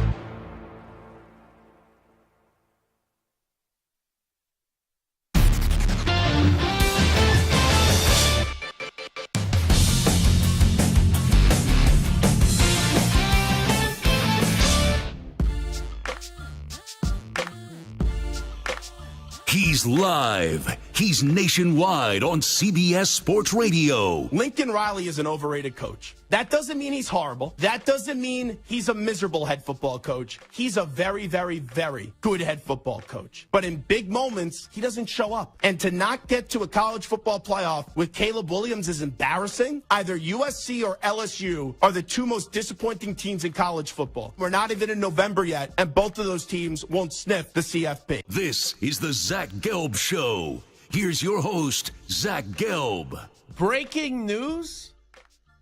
C.J. Gardner-Johnson has changed his name. You want to take a guess? Anyone? You think we're going to like an Ocho Cinco type of name? Well, C.J. Gardner-Johnson has changed his name. I think I'm pronouncing this correctly. C.D. Deuce. So the spelling of the first name is now C-E-E-D-Y, C-D, and then the last name is Deuce. I don't know why you would change your name to that, but to each his own. Right, Santa? That's how you would think to pronounce it. If it's C-E-E-D-Y, C-D, and then the last name is Deuce. So there you go. What's the C-D? It's a C.J. Gardner-Johnson. I don't know where the C.D. C.D. Deuce? Like the Deuce, I understand his number is 2. Yeah, fine. That makes sense. But he spells Deuce not the way Deuce is spelled. Deuce is D-E-U-C-E. He spells it D-U-C-E. So he's spelling Deuce wrong, but whatever, fine, it's Deuce. When you're changing your name to that, I don't think we really care about the spelling No, of you're it. wrong. There's a lot of other questions. It's like he hate me, but like where's the C-D? He's got a C, J, G, and J. C.J. Gardner-Johnson. I don't understand where C.D. Lamb, I understand. There's no, unless the CJ stands for CD Junior or something. Yeah, I don't get it whatsoever as well. You know, when I was a kid and Chad Johnson first went to Ocho Cinco, I had to have had the first Ocho Cinco jersey. I'm telling you, like, the moment he did it, the next day I went online at NFLshop.com and did a customized jersey of Ocho Cinco. Like, that was cool. That was funny because it was his number, right? 85. How many times is like, fans go, oh, cover 85, or corner says cover 85, and he just went Ocho Cinco. That was fun. C.J. Gardner-Johnson to C.D. Deuce. Maybe there's an inside joke here. Maybe there's something that Samter and I aren't intelligent enough to see. I just don't get this one. And his actual first name is Chauncey. So there's not like there's the C.J. has nothing to do with anything C.D. C-E-E-D-Y. It makes no sense to me. But listen. And C.J. Gardner-Johnson is a pretty damn cool name. Yeah. C.D. Deuce? That's stupid. It's stupid. Yeah. Listen. I know we live in a world where we don't want to offend anybody, and maybe there's like some meaning to this and things like that. But you asked me my first reaction. I'm now going to refer to myself as C.D. Deuce. I'm like, why? Listen, I do get it also. C.J. Gardner-Johnson, first of all, it's very memorable, but it's long and there's a lot of syllables and C.J. Gardner, right? So fine, C.D. Deuce, it's easy. It's I don't know. Two words. He makes a big C.D. first name, Deuce last name. Done. But he makes a big play in a game, and I'm on my couch. I'm like, C.J. Gardner-Johnson, yeah! Now I'm like, C.D. Deuce. Yo, that's my guy, C.D. Deuce. You know what? The more you say it and the more I see it, the more into it I am. Because, like, listen, it's jarring now because, like, we know him as C.J. Gardner-Johnson and now it's C.D. Deuce. But, like, in a year or two, right? Remember when, like, Ocho Cinco went to Ocho Cinco? Like, people were like, that was cool. No, but it felt ridiculous at first because not only was he doing 85, he was doing 85 in Spanish for no reason whatsoever. Yeah. It's not like he's Spanish. C.D. Deuce, like, which is not actually 85. Isn't it ochenta y cinco, right? No, it just means 85, I guess. Yes. But C.D. Deuce, like if you met somebody named C.D. Deuce, like that could be somebody's name. Nobody's name is going to be Ocho Cinco. I've never met a C.D. Deuce in my No, but I feel like I've met people whose last names are similar to Deuce, and we know C.D. Lamb, so that we know a C.D. spelled differently. Have you ever heard of Deuce, though, as a last name? Like Deuce Staley, Deuce McAllister. No, but we know people whose names are Deuce. I know nobody who's ever been named Ocho Cinco, so that's that was just him being playful for the sake of playful. C.D. Deuce could be somebody's name. If you met somebody in the streets whose name was C.D. Deuce, you'd be like, all right, it's different, but it's fine. So I don't think you're meeting anyone in the streets that has the name C.D. Deuce. When I hear the word deuce, I think of like having to go to the bathroom and take a number 2, if I'm being honest with you. That's what, when I hear the name CD Deuce, I'm like, does this guy have to go run to the bathroom right now and drop a deuce? That's what I'm thinking if I'm just being fully transparent with you.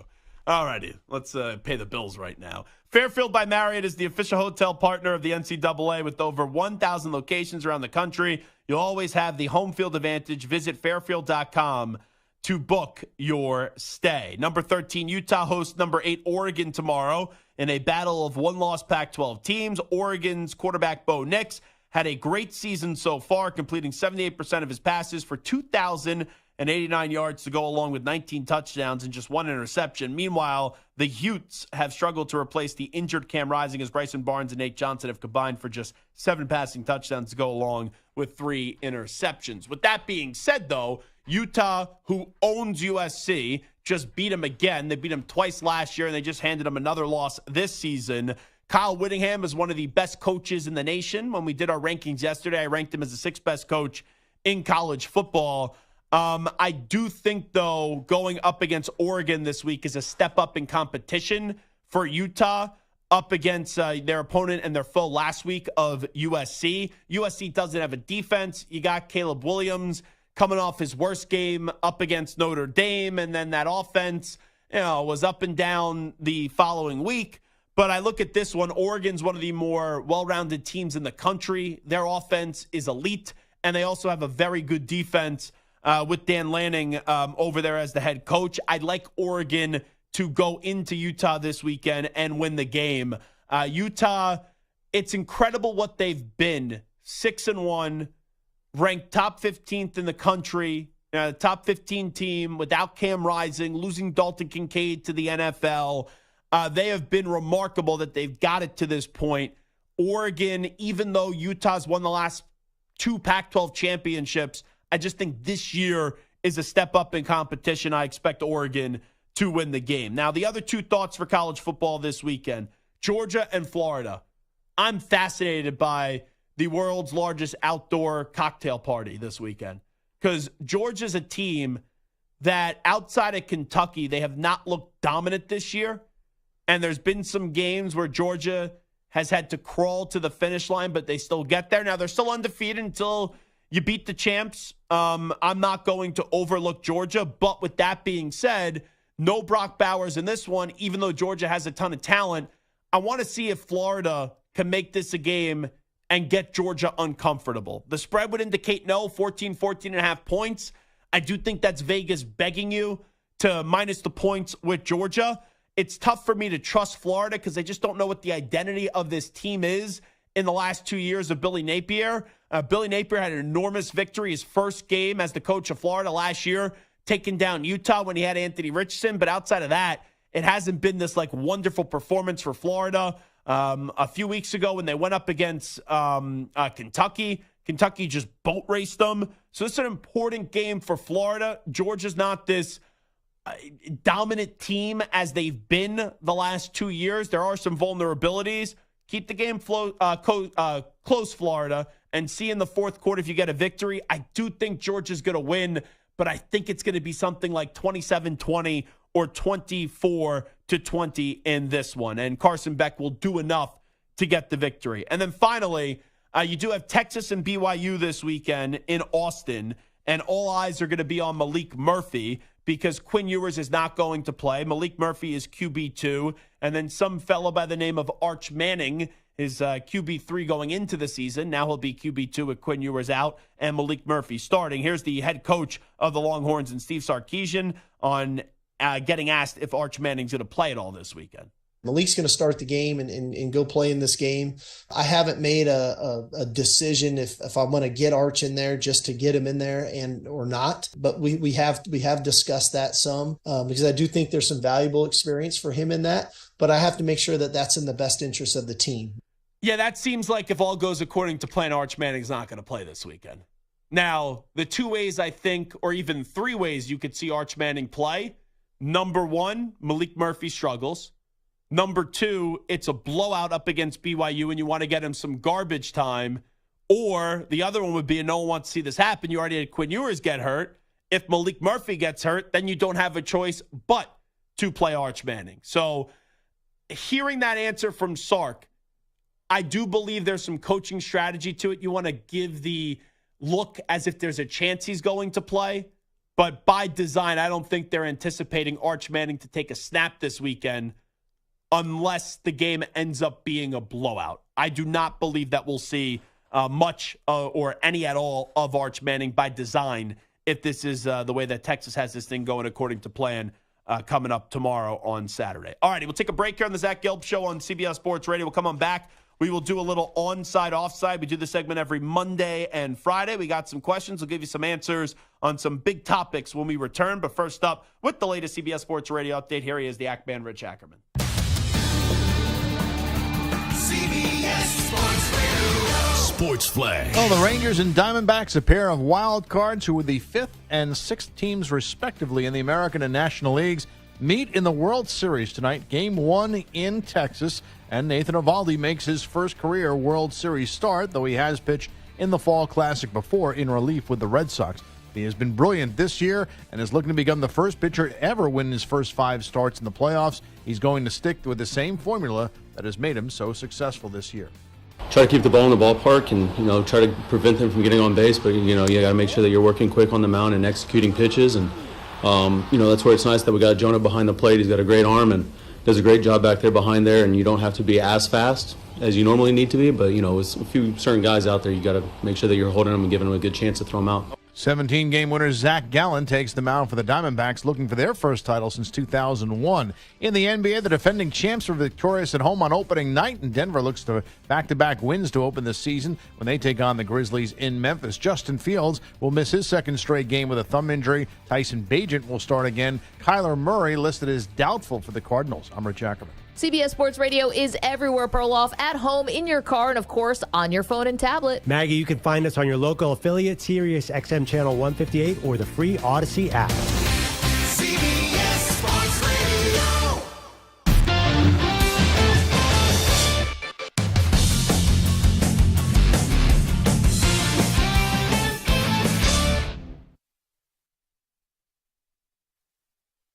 You're in a 5-minute break.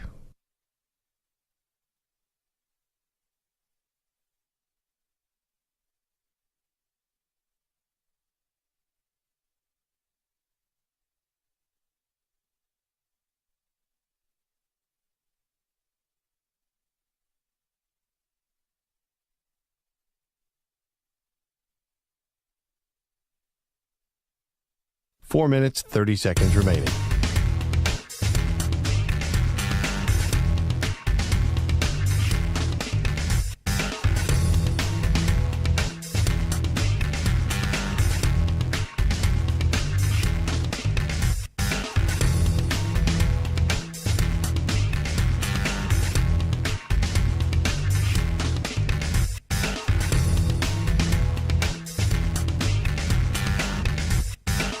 Four minutes remaining.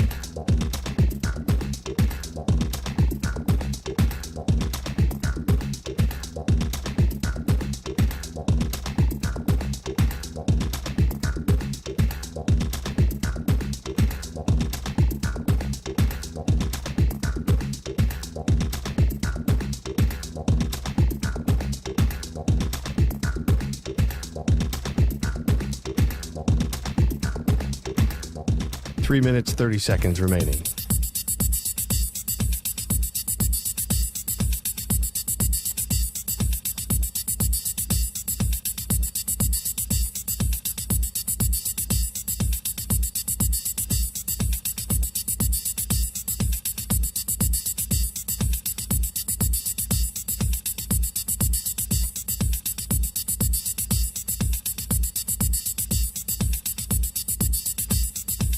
Three minutes remaining.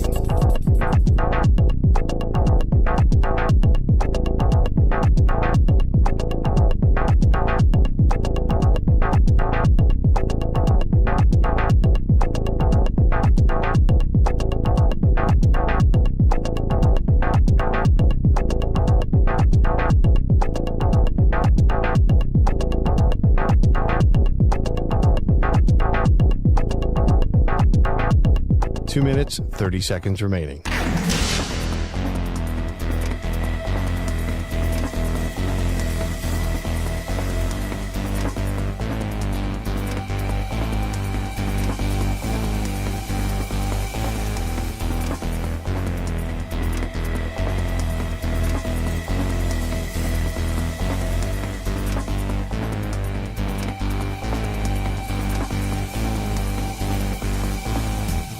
2 minutes remaining.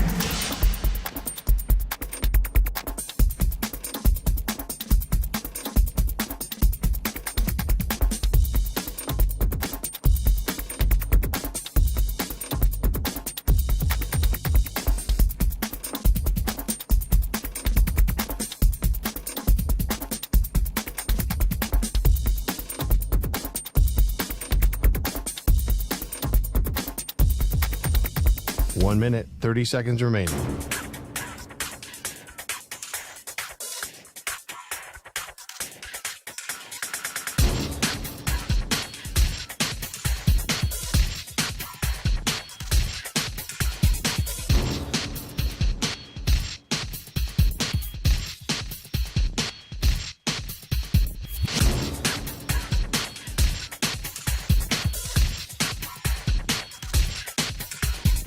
One minute remaining.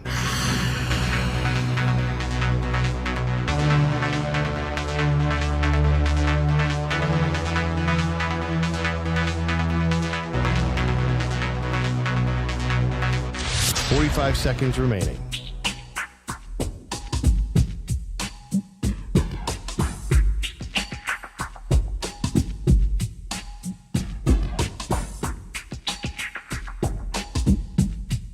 Thirty seconds remaining.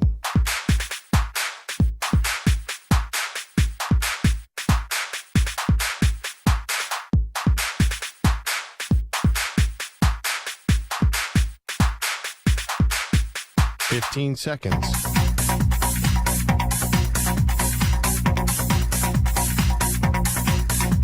Break ends in 5 seconds.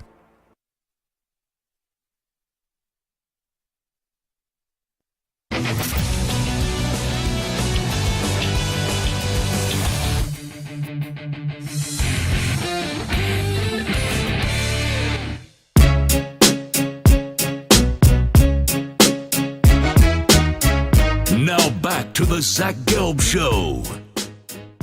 Stream the NFL on Westwood One for free, sponsored by AutoZone all season long. You can listen to every Westwood One broadcast of the NFL live on the NFL app by asking Alexa to open Westwood One Sports, or on the Odyssey app. Get in the zone, AutoZone. AutoZone's free battery testing and charging is available for free at your local AutoZone. Get in the zone, AutoZone. Restrictions apply. So we told you that C.J. Gardner-Johnson's name is getting changed to CD Deuce. We actually got some intel here. So Avril Lavigne's guitarist listens to our show a lot. And David, very nice guy. And I got to know him a little bit. He DM'd me during the break. And he said, I believe CD Deuce is his rapper name. He drops tracks. Not sure if your guys could edit a radio-friendly version, though.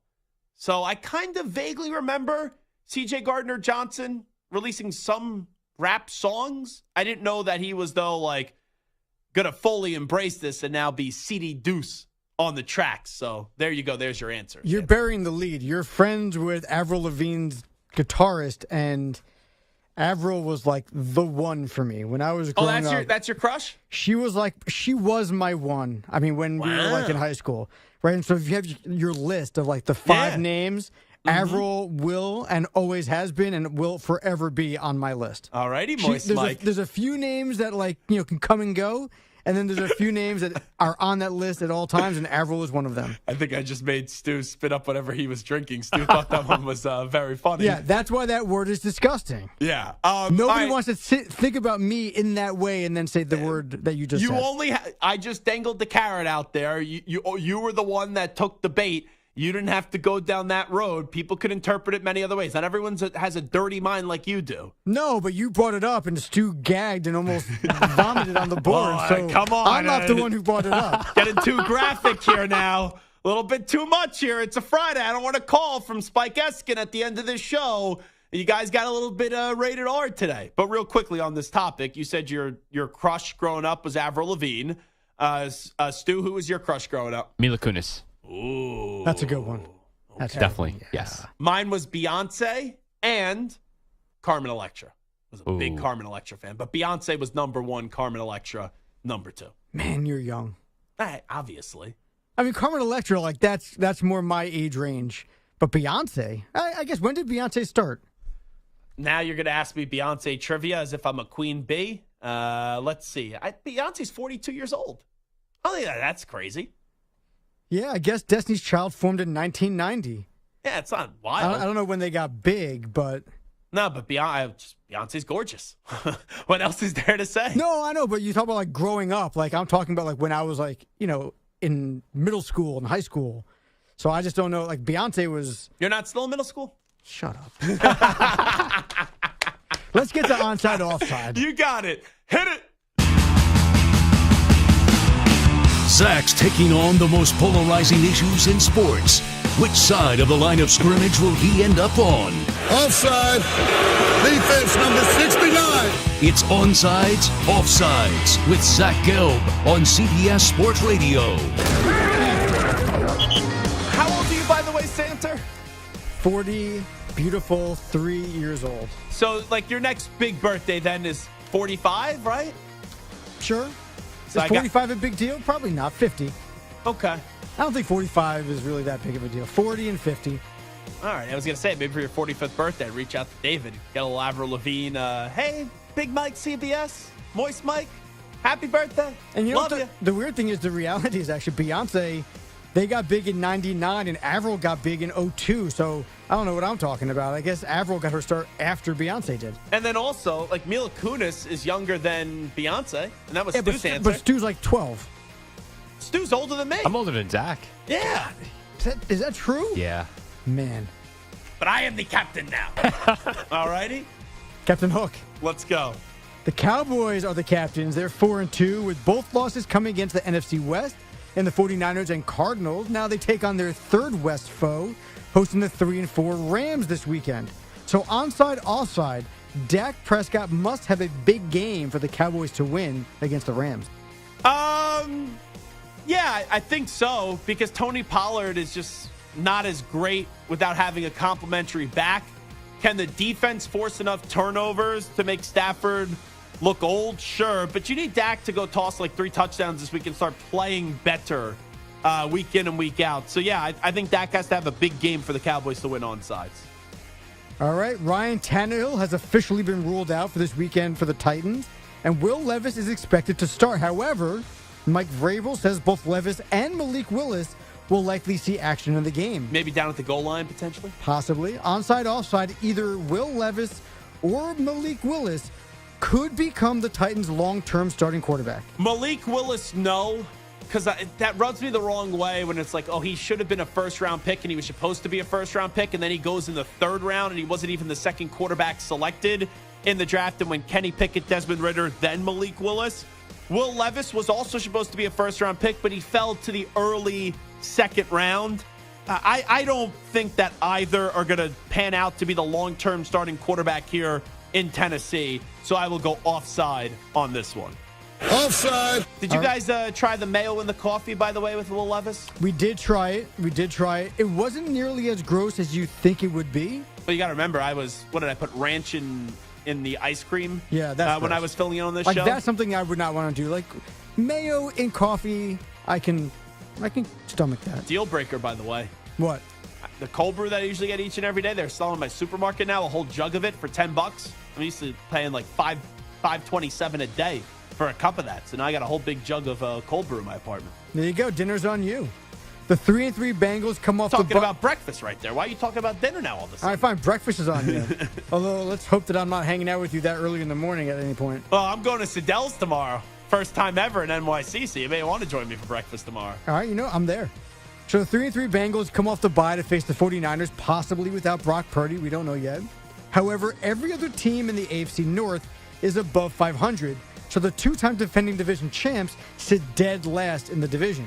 So onside, offside, the Bengals must win this game if they hope to still win the AFC North.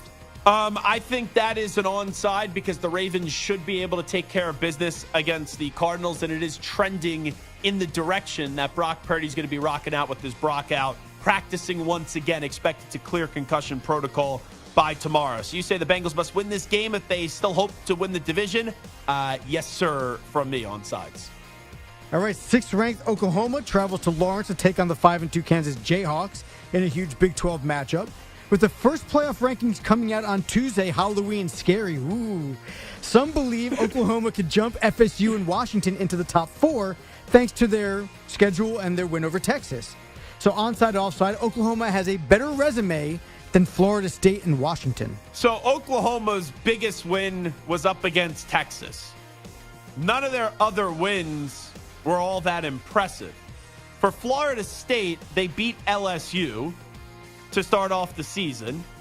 And I know that has not aged great, but Florida State is still, or LSU is still in the top 25.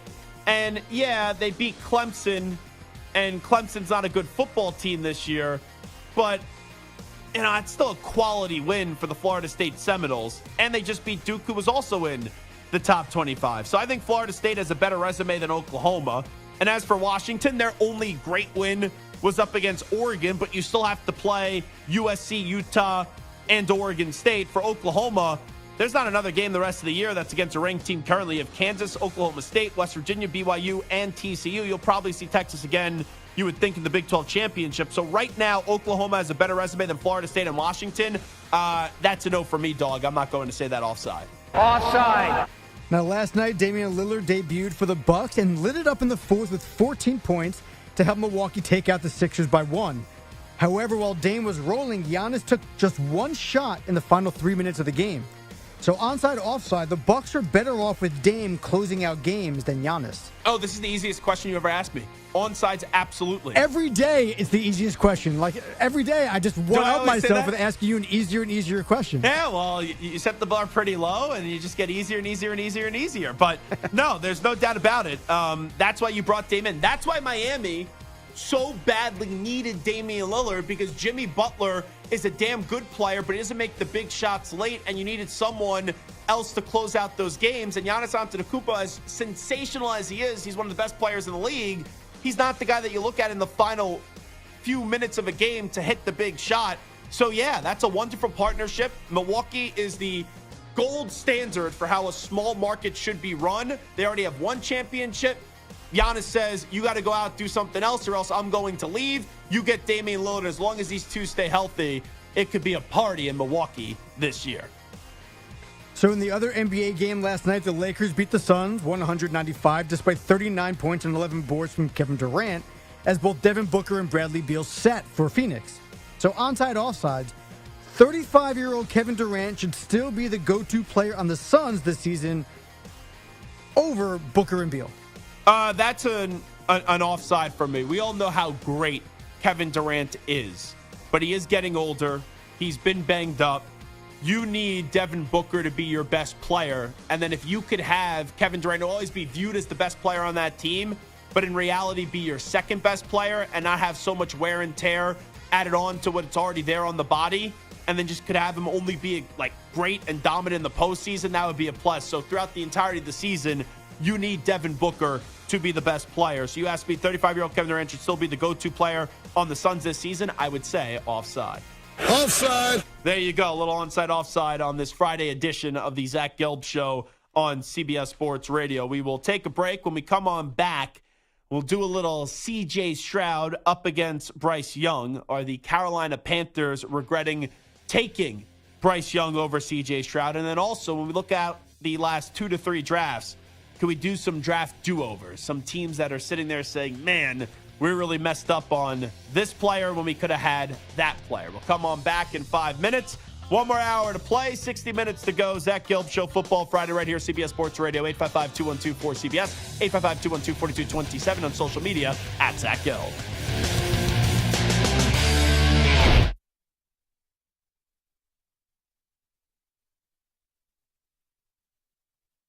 You're in a 5-minute break.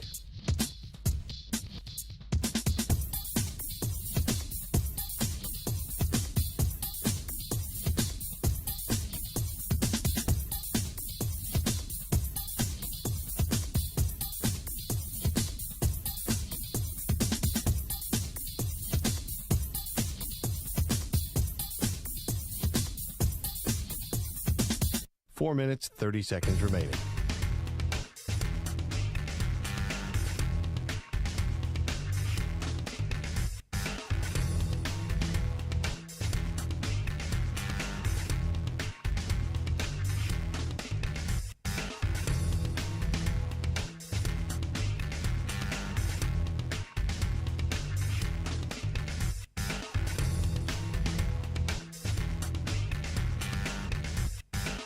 4 minutes remaining.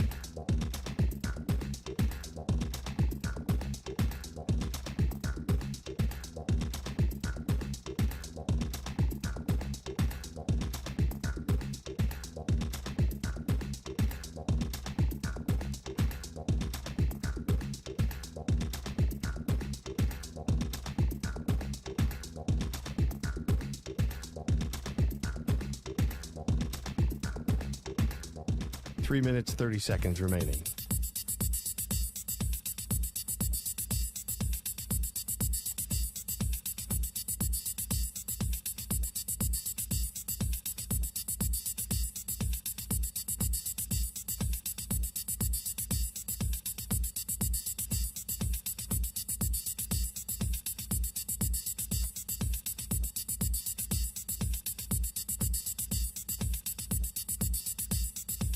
Three minutes remaining.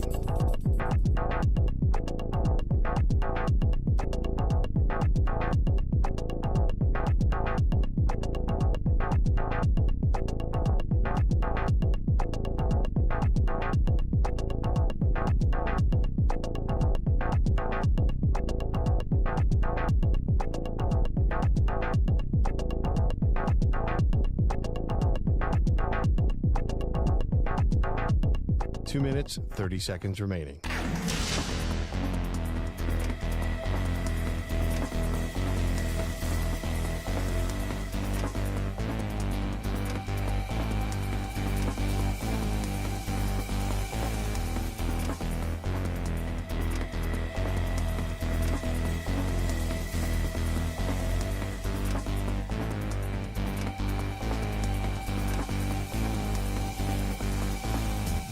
Two minutes remaining.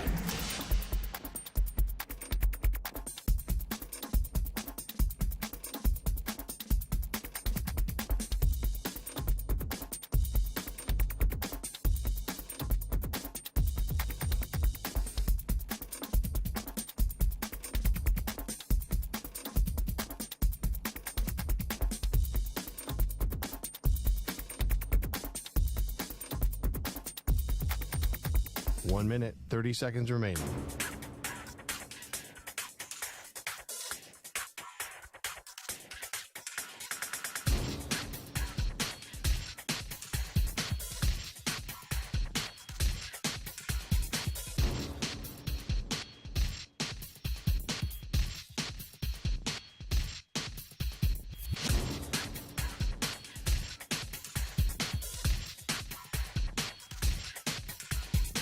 One minute remaining.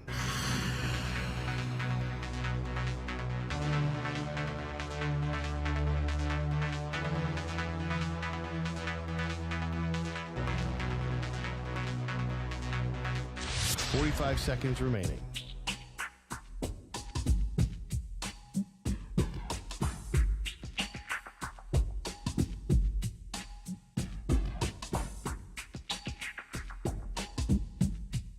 Thirty seconds remaining.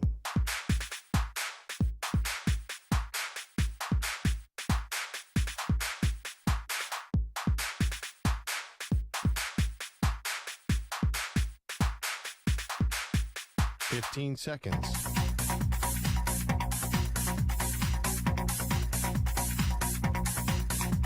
Break ends in 5 seconds.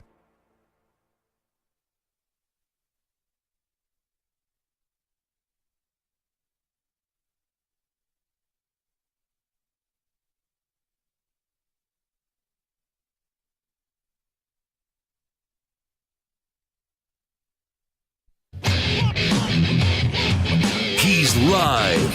He's nationwide on CBS Sports Radio. This is the Zach Gelb Show.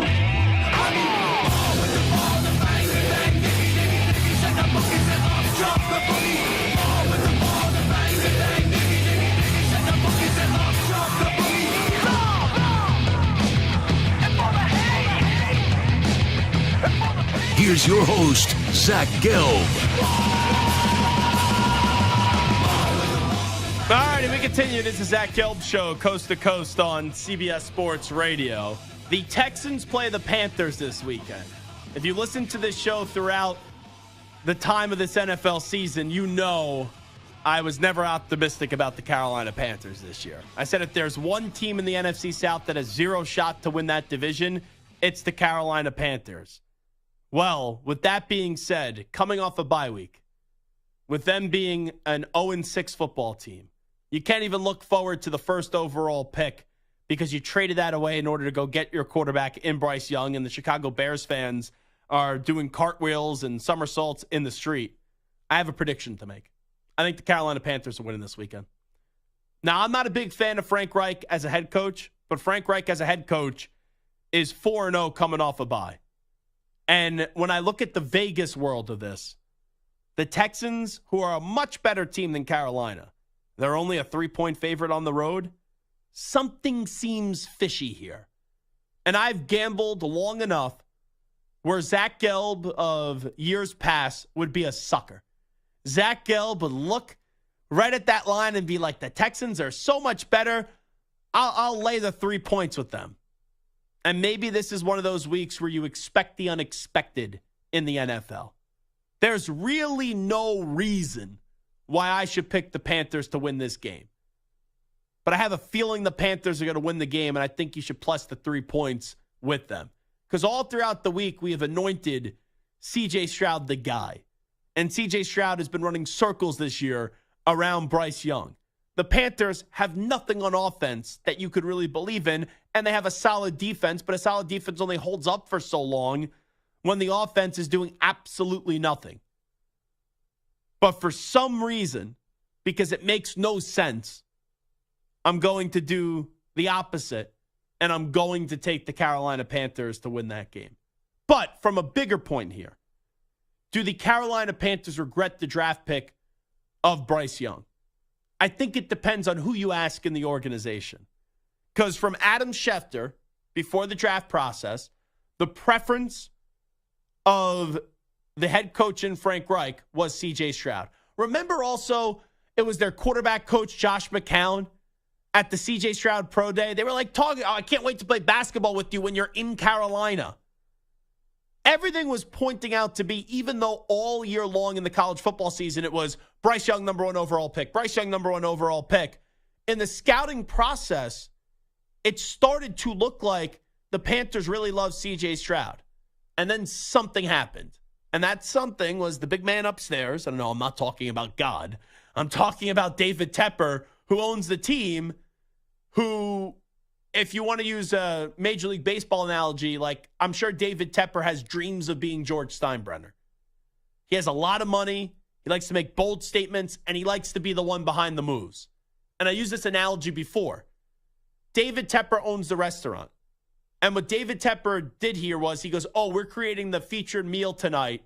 We have a chef of 20-something years who we should trust. Chef, what do you want to do in preparing this chicken parm? And whatever he said, David Tepper's like, no, I'm going to take over tonight. I'm going to cook even though I don't have experience really cooking, and I'm going to make the chicken parm. And that's what I think David Tepper did here. And that's why Bryce Young is the quarterback of the Carolina Panthers. Because C.J. Stroud was the ingredient that Frank Reich wanted to use. But David Tepper is the one that signs everyone's paycheck, and he wanted Bryce Young for whatever the reasons are. Here is Frank Reich from earlier this week when he was asked if they regret the draft pick of Bryce Young. We got the guy we wanted to get. Couldn't be happier about that in every way. I'm happy for CJ, that he's had 6 good games, and I have no doubt he'll have many more good games. But I know this, when it comes to evaluating quarterbacks or any position, it's years, not weeks. You can't put a label on a guy after 6 weeks or even a year. So if that is true, what Schefter said, that C.J. Stroud was the preference by Frank Reich and David Tepper wanted Bryce Young, you could give that answer that Frank Reich just said, but we could all roll our eyes at it and know that it's a bunch of hogwash and a load of BS. Because naturally, as a human being, if you wanted one thing to happen and the other thing happened, not that you're trying to sabotage Bryce Young or you're rooting against Bryce Young, like he's your quarterback, your success is going to be tied to what Bryce Young is able to do, and it will determine how many years you're the head football coach of this team. Even though you do not define someone after the first 7 or 8 weeks of a season and of a career, it would be just impossible from a human being standpoint if Frank Reich isn't going home at night and saying, man, what happened if we would have just taken C.J. Stroud?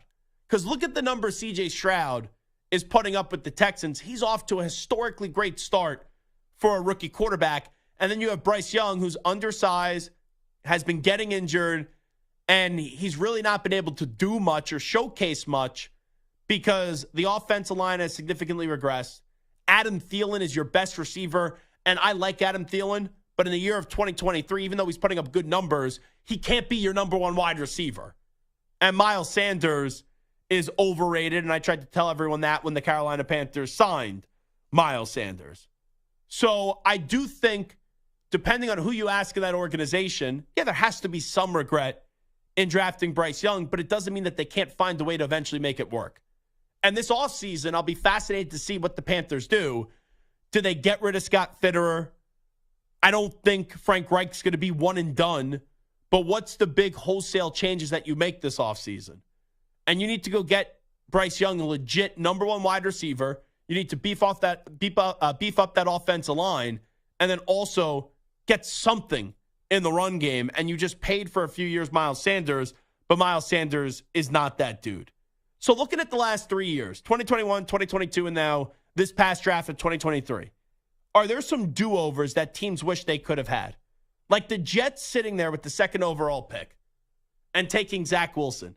You could easily say, oh, yeah, you wish they took another quarterback, but which one?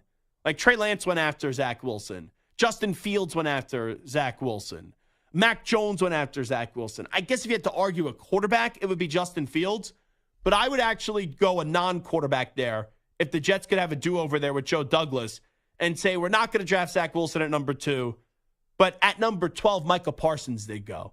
Imagine if the Jets drafted Micah Parsons with the defense that's already loaded with talent, with Sauce Gardner and Quinnen Williams and Avery Williams and Quincy Williams, and you just see the amount of dogs the Jets have.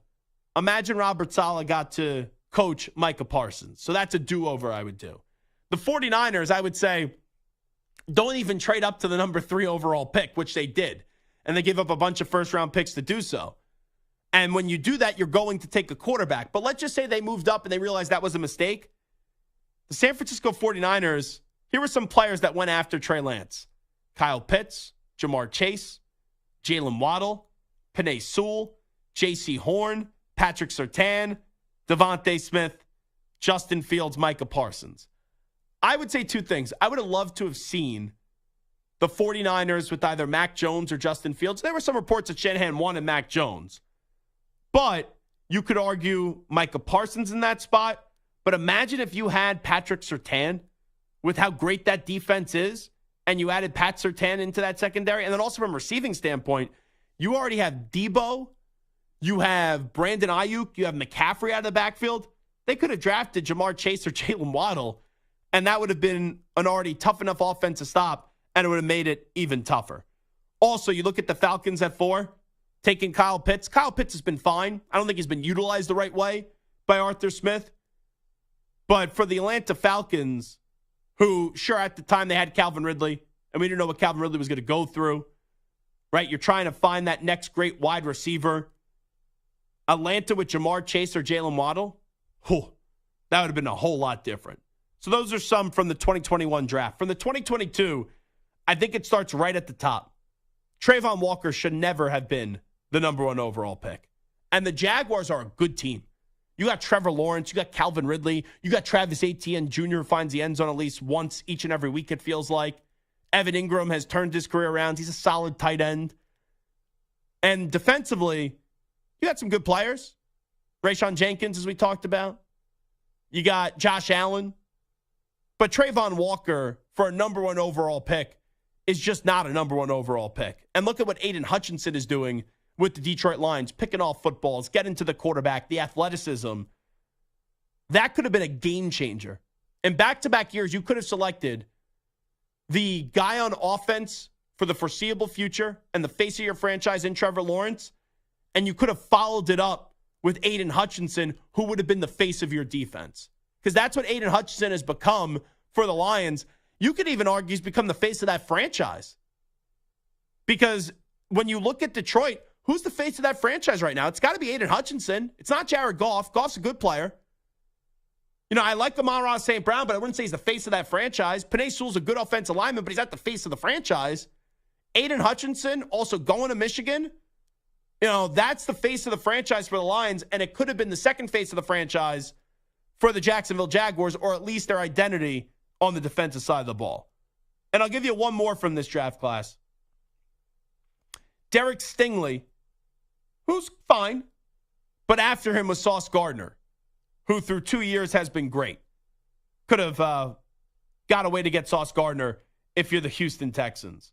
And Garrett Wilson falling to 10 now seems criminal. And Jordan Davis falling to 13 seems criminal as well. Just some when you look at the first round and some of the ways that things did transpire. Now this year, Bryce Young, CJ Stroud, any egregious misses here so far? It's so tough to evaluate. Like, you could wonder, with the way that the Falcons have used Bijan Robinson, was it worth it to take a running back in at number 8?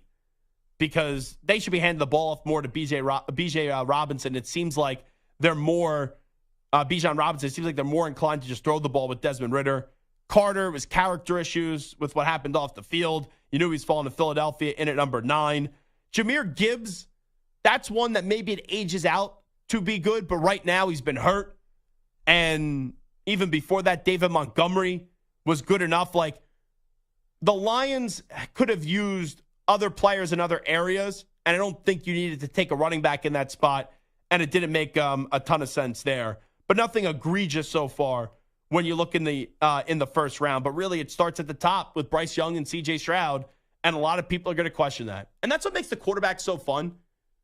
And very quickly, like, I understand what Frank Reich's saying. You don't define someone in their first 6-7 games of their career.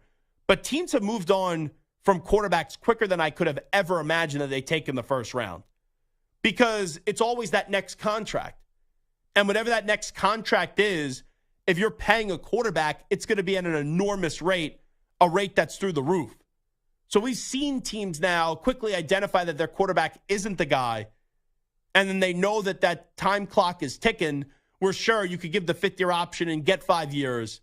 But after like 2-3 years, you got to know, because it's a race to get a jump start on the contract extension with the price only growing exponentially on what you have to pay quarterbacks for the foreseeable future. Like, look back at those quarterbacks from just the 2021 draft. Trevor Lawrence, the only one that's really panned out in the first round. Zach Wilson's going to be off the Jets after this year. Trey Lance is already off the 49ers. He went 3. Justin Fields, he's probably going to be off the Bears after this year, because the Bears are going to be picking a quarterback 1 overall next year. And then Mac Jones probably off the Patriots this year. After this year. That was 2021 draft class. It's not ancient history right there. Now, I know 2022, it's different because only one quarterback went in the first round. But even that Baker Mayfield draft class. Baker went 1. He's bounced around the league. Sam Darnold, he went 3. He's bounced around the league. Josh Rosen, he's not even in the league anymore. And then it's like, oh, Josh Allen and Lamar Jackson. Guys that ended up going later. Lamar's the 32nd overall pick. People still try to tear him down, even though he's great. And Josh Allen turned into a really, really good player, a great player. But there's consistency issues where the accuracy was a problem for Josh Allen coming out of Wyoming. And sometimes you see Josh Allen run around and make great plays like Superman, but then sometimes you see Superman lose his cape as well. So we quickly go through quarterbacks in this league.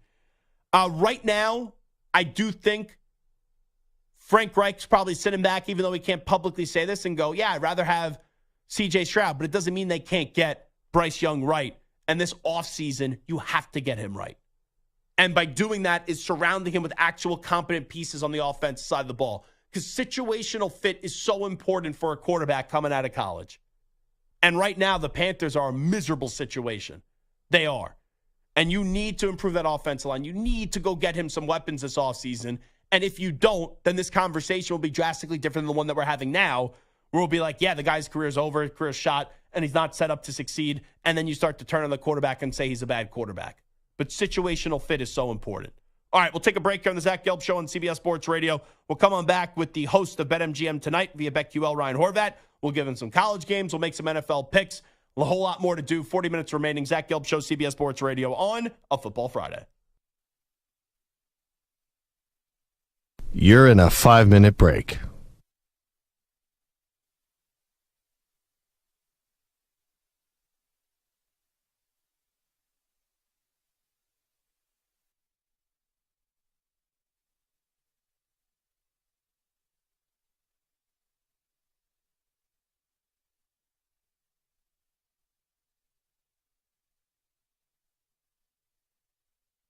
4 minutes, 30 seconds remaining.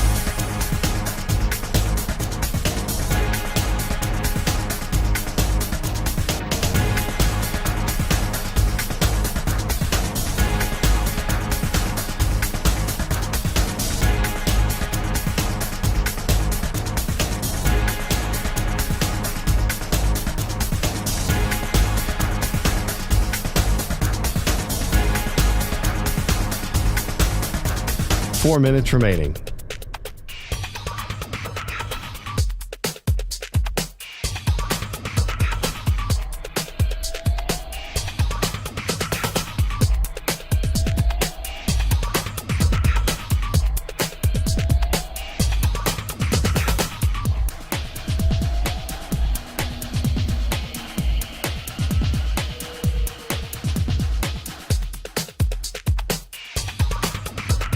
Three minutes, 30 seconds remaining.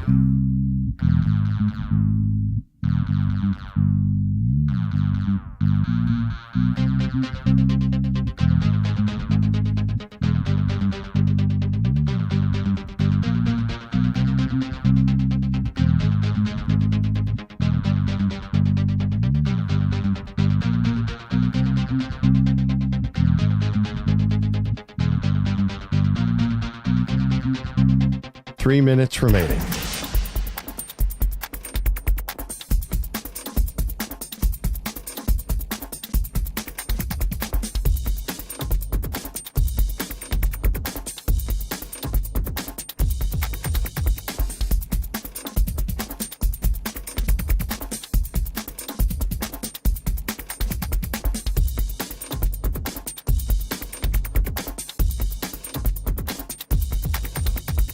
Two minutes, 30 seconds remaining.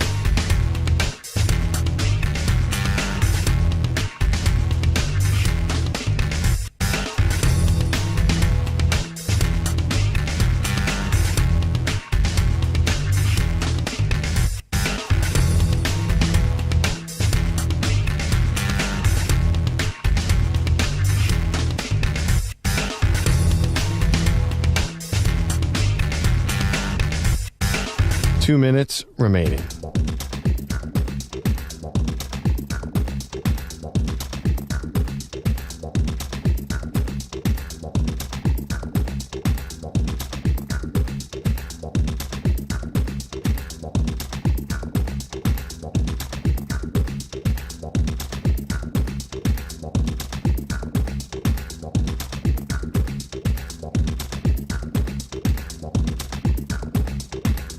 One minute, 30 seconds remaining.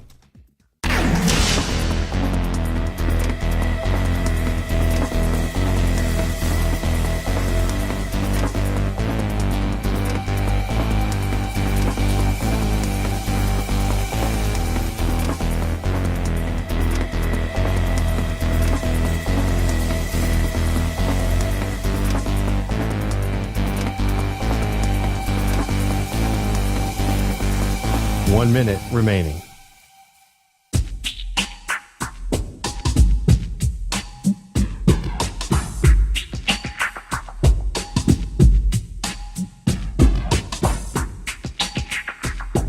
Forty-five seconds remaining.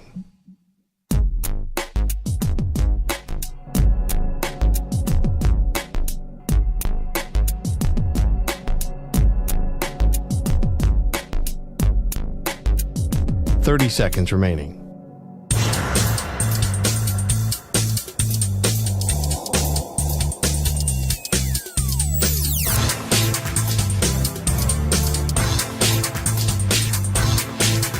Fifteen seconds.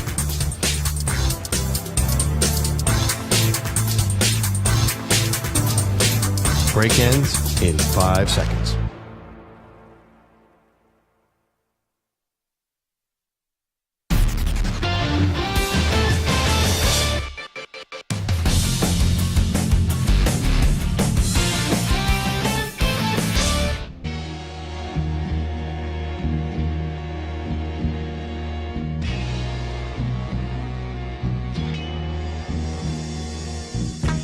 Now back to the Zach Gelb Show.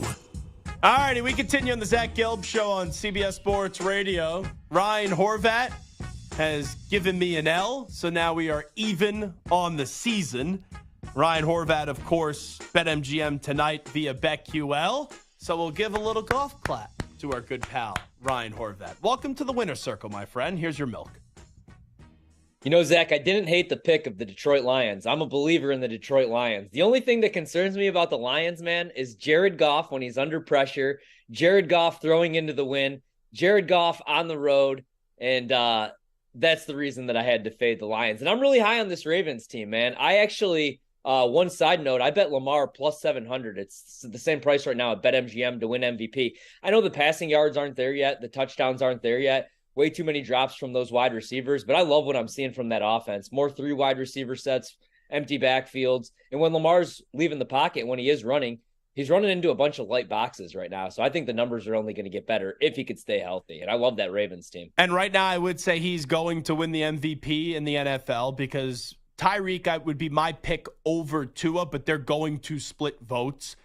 Patrick Mahomes has to do everything perfect to win the MVPs on that Brady LeBron kind of standard for the MVP. And even though Kansas City suggests they have a great team this year in terms of their record, their offense will get better. I'm not concerned about Kansas City, but their offense hasn't clicked like what we're used to seeing. So as long as Lamar stays healthy, and that's the big if the guy stays healthy, you should feel good on that bet at plus what, 700 you said?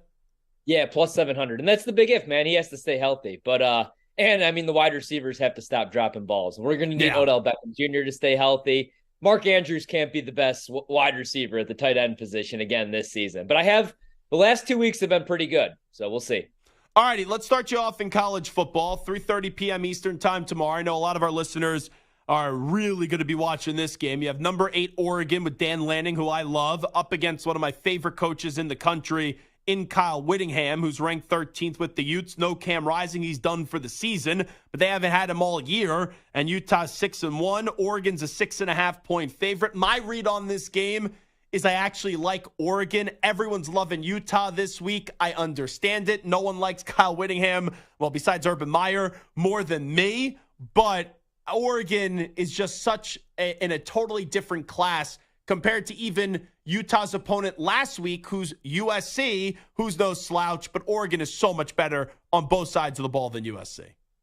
Yeah, and the last couple of years I've been all over Utah. You know, I love Utah, especially at home. A real home field advantage. Last year had them plus 260 to win the Pac-12. But like you said, man, this isn't the Cam Rising offense. Looks like he's going to get a medical red shirt most likely for when they join the Big 12. Him and Keithy, I think, will both be back next season. But, yeah, I mean, in this game, and I love Kyle Whittingham, I do not like betting against him, especially at home when we're getting all these points, because I bet this on the open at 4. We're all the way at 6.5. We might even reach 7 here with Utah. And there's been some great quotes. Like today, he shows up on a motorcycle. Yeah. He said, Bo Nix is a great quarterback. He's a Heisman contender, but we got a pig farmer. We're really proud of him. Like, he's great, man. He's everything that's right about college football. But I have to go with the Ducks as well.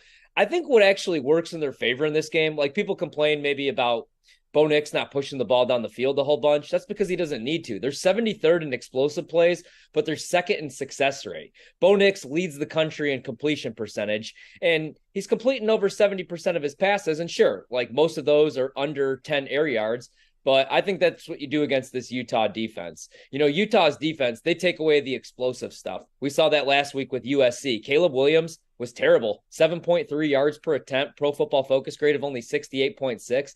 That's because Utah has a really good pass defense. They're 2nd in allowing explosive passes. But you could kind of dink and dunk down the field. We saw that with Graham Mertz. He was 25 for 29 on throws under 10 yards week 1 against Utah. Oregon has one of the better offensive lines in the country, and Bucky Irving, the running back's averaging 7 yards per carry. The other thing is with a backup quarterback going for Utah still, Oregon's defense, nobody's really talking about it. Tough in the trenches. They got multiple guys that could get after the quarterback. I think they get a bunch of pressure, maybe force a couple mistakes here. I'm with you. I like the Ducks even at 6.5. Talking to Ryan Horvat right now already. You mentioned Graham Mertz. Let's go to the world's largest outdoor cocktail party this weekend, Georgia and Florida. Here's my thought on Georgia. They're 7-0. They are not as dominant as they've been the last 2 years. I wonder when the Brock Bowers injury comes back to impact them in terms of losing a game they should not lose. But Georgia's schedule is so easy peasy, and they won't have another big test, I would think, until the SEC championship game, and you could even wonder how big of a test that will be. But I kind of expect this one to be a sloppy game this weekend. Is 14 points too many? And even though I don't love Florida, do you plus the 14 here? Yeah, here's another one where I know I'm going against a lot of people. I actually do like Florida. I bet it at 14.5. I still like anything over 2 scores in this game. You have to downgrade Georgia's offense without Brock Bowers. I think what you do here, if you really like Georgia in this game, you double up if you think they could. I think they run the table. As crazy as this sounds, man, Florida's the best opponent I think that they've seen so far. And this is a team that was, projected to win 5.5 games coming into the season. But if you like Georgia, maybe it's worth a little flyer on Carson Beck, as crazy as that sounds, to win Heisman. He's still 30-1. He's completing over 70% of his passes, and he's averaging 300 passing yards a game. Like, Georgia's not running the ball they typically do, but I like Florida in this game. Like, Graham Mertz completing over 70% of his passes. They're able to run the ball. They're able to hit you with that short stuff. The defense, the only thing that scares me, man, Florida's defense gives up a bunch of explosive passes. So if McConkey, gets open down the field, I could see him having a big day in this game. But I'm with you. I'm going to go with Florida. Going back to Carson Beck, this is his first start in this rivalry. Typically, like if you look at history, I think starters making their first start in this rivalry are like 1-8 for Georgia. Wow. That goes all the way back to, like before Jake Fromm. So it's just a tough environment, man. I like the points with the Gators with you. All right, last one in college, Ohio State, Wisconsin. I always try to identify storylines, and it's like, here's Luke Fickell at Wisconsin. He's an Ohio State guy. I think Ohio State wins the game, but we're talking about a 14.5-point spread at Camp Randall. Badgers alive to cover this week, plus the 14.5? Yeah, I mean, I would only bet Wisconsin in this game. Camp Randall, that's a real home field advantage. And the other thing, jump around, right? You got that rocking. Man, I mean, if you've never been, when I bring up, because now that I'm on the East Coast, when I bring this up to my co-host Trista and Nick, they laugh at me. I'm like, you guys have to see a game at Kinnick. You have to go to Iowa City for a primetime game. It's like the number one party school every year. And you have to get out to Camp Randall. It's such a great environment. And here's the thing. This is a primetime game, meaning the fans, the student section, they're going to have time to prepare for this. The only thing that scares me, Wisconsin's on their backup. Maybe that's a good thing because Tanner Mordecai wasn't playing good football. They have to run the ball. This has to be, ground and pound, eat clock. But yeah, I don't know that Ohio State, and I know they've done it a couple times this season, I don't know that they could win by margin. I still don't love what I'm seeing from Kyle McCord. Obviously, we love Marvin Harrison. We love all their skill position players, and we like that defense. But at 14.5, yeah, I kind of lean Badgers in this game at home. All righty, Ryan Horvat here with us from BetMGM tonight via BetQL. Let's go to NFL. Stu, cue the music as we go head-to-head here. Horvat and I even on the season. I will start things off, and I'm going to pick a game that makes no sense. One team is better than the other team. One team should absolutely win, but I'm going to go the other way here. I am going to predict that the Carolina Panthers win the game outright. I'm taking the Panthers +3 up against the Texans. CJ Stroud should be better than Bryce Young this week, right? The Texans should be better than the Carolina Panthers this week on paper. I don't love Frank Reich, but Frank Reich's 4-0 in his career as a head coach coming off a bye. Everyone's going to say Texans, and then the Texans are only a 3-point favorite. Something seems fishy here. I'll take the points with the Carolina Panthers. Yeah, we're in unity on that one. I'm not going to use that as a pick, but that's a little bonus pick. That's one of my favorite bets this weekend. I think Bryce Young's going to take... Maybe I should go on the Texans now. No, we'll stay in unity because I'm going to go kind of same thinking. The Vikings have won a couple games now, and the Vikings are coming off a primetime win over the San Francisco 49ers, who are beat up right now. They have to get Trent Williams healthy, man. I know everybody's going to talk about Debo, but when you don't have a healthy Trent Williams, you have to use George Kittle more in pass pro, and I want George Kittle catching balls, catching touchdowns. I think this is the perfect time to buy low on the Green Bay Packers. It's gross.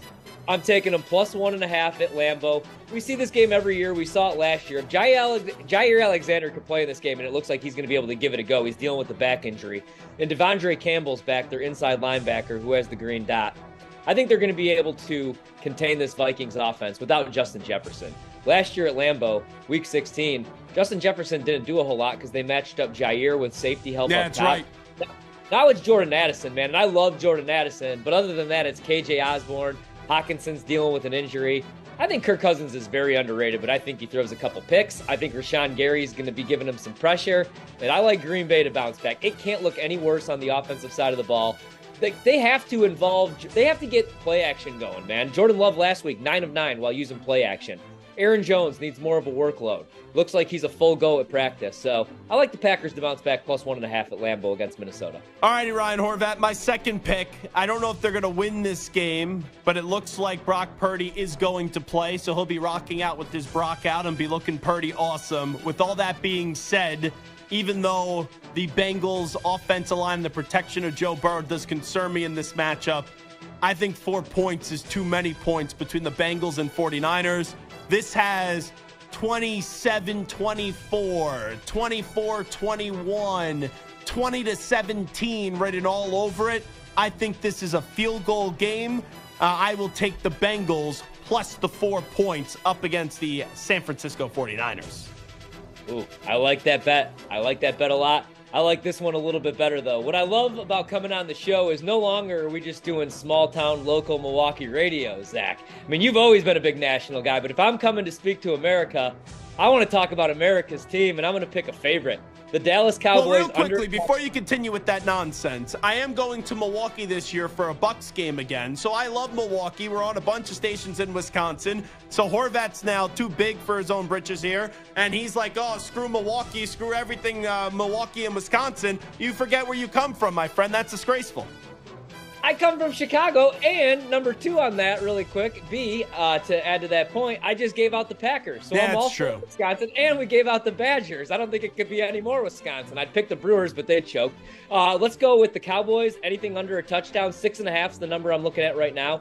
Matthew Stafford's had a nice season, but he's been a little sloppy with the football the last couple weeks. That's because Matthew Stafford's just not the same quarterback when he's under pressure. And the Cowboys have one of the best pass rushes in the league. Pro Football Focus right now has the Rams offensive line ranked 25th in the league. The entire left side is a mess. I think it's going to be a rough day for Stafford, and I think Dallas does enough offensively with a little bit of extra time to prepare for this game against the Rams, who were a fun story early on, but I think they're coming back down to earth. Even Cooper Kupp kind of got shut down last week. I do think he bounces back, man. Side prop, I like over on his reception, 7.5, and Cooper Kupp to score a touchdown. Give me the Cowboys in the game, -6.5. All right, so you take the Cowboys -6.5. For my final play here, I'm between two teams right now, and I'm going to go with something that I thoroughly hope we get to see happen on Sunday. Divisional games always do concern me, but I can't stand the arrogant Sean Payton right now. So let's see the Chiefs offense really start to get humming, even though they're going a mile high. I don't think Taylor Swift's going to be taking the trip to Denver, Colorado. So you got to watch out for Kelsey. How all in is he going to be for this game? But I like the Chiefs this weekend. Give me the Chiefs laying 7 points. The backdoor cover does scare me. I think this will be like a 30-20 game. And then it's just going to be, do the Broncos go get a touchdown at the end, or maybe they pull a McVay and they kick a field goal when they don't need to kind of screw me over on the spread here and then make it a push. But I like the Chiefs to win this game like 30-17, 30-20, something like that. So give me Kansas City laying the 7.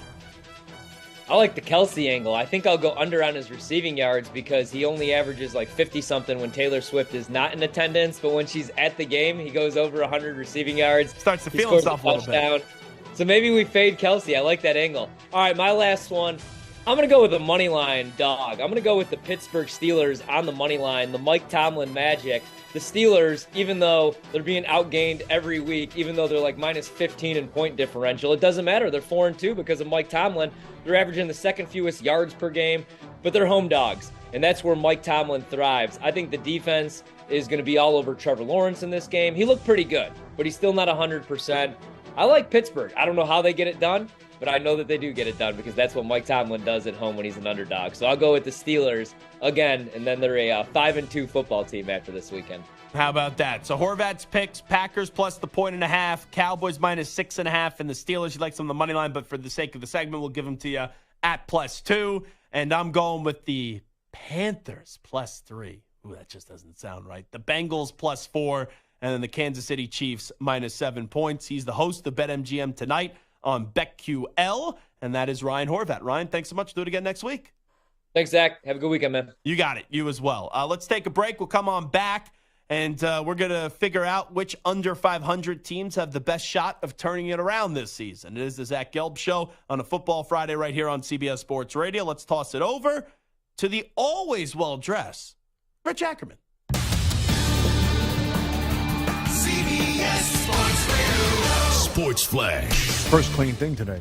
The baseball season comes down to the Diamondbacks and Rangers. Game 1 of the World Series takes place tonight in Arlington, and the Diamondbacks have been on quite a run, sweeping the first 2 rounds. They lost the first 2 games of the NLCS before taking 4 of the next 5 to get to the Fall Classic. They had success against Texas this year, winning 3 of the 4 meetings in the regular season. Zach Gallen starts Game 1, so the Rangers lineup is much better now than when they saw them last. We didn't get a chance to see Evan Carter earlier in the year, so that's another fold that they added into the mix. And they're playing hot too, so it's not going to be an easy task by any means. Nathan Eovaldi will get the call for Texas. He's 4-0 in the postseason and tries to become the first pitcher to win his first 5 starts in the playoffs. After winning at home to open their title defense, Denver will face the Grizzlies tonight in Memphis. The Giants will be without quarterback Daniel Jones for a 3rd straight game. He's been ruled out with a neck injury. The Bears will not have Justin Fields once again due to a thumb injury, and the Cardinals have listed Kyler Murray as doubtful. I'm Rich Ackerman.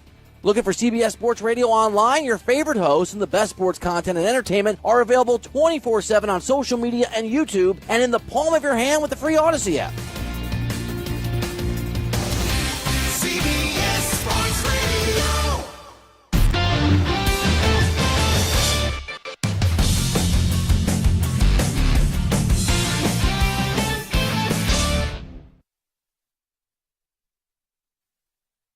You're in a 5-minute break.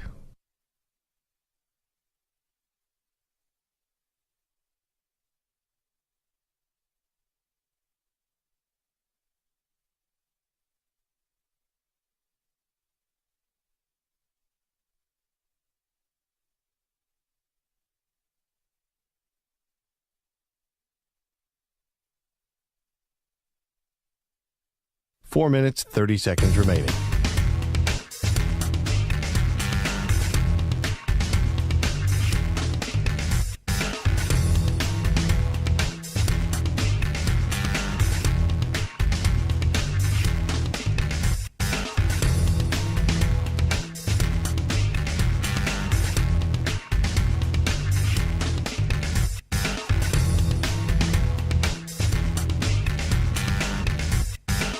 Four minutes remaining.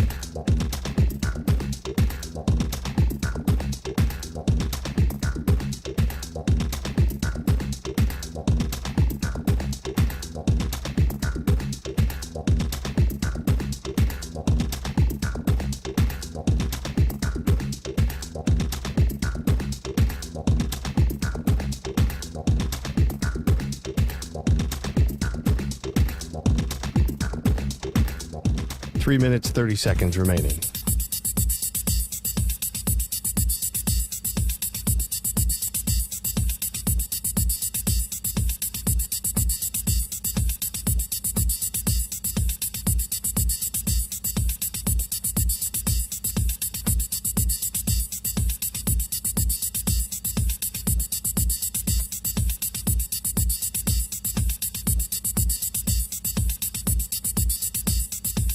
Three minutes remaining.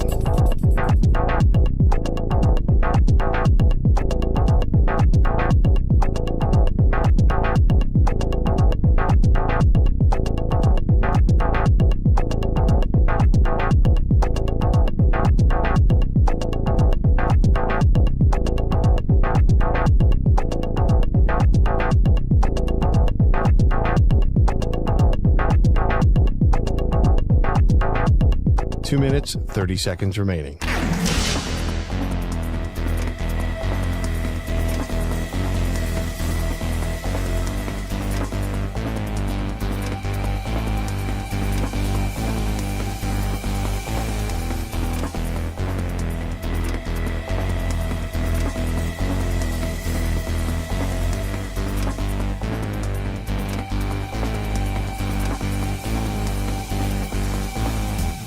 Two minutes remaining.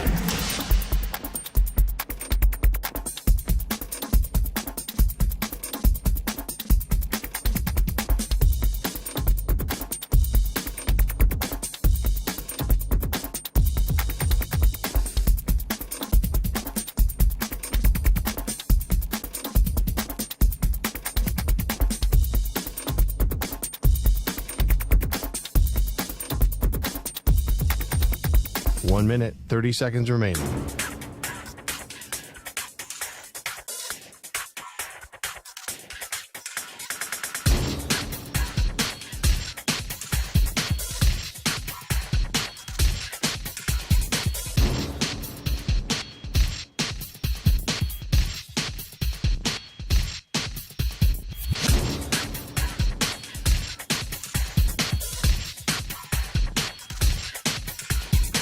One minute remaining.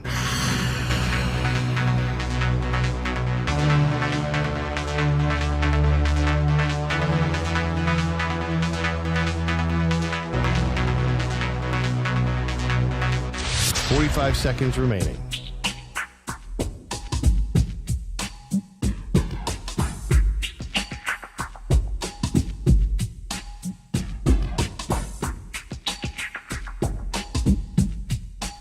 Seconds remaining.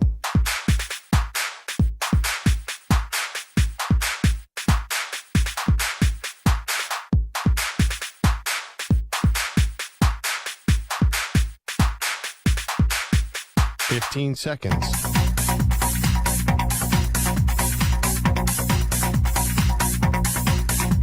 Break ends in 5 seconds.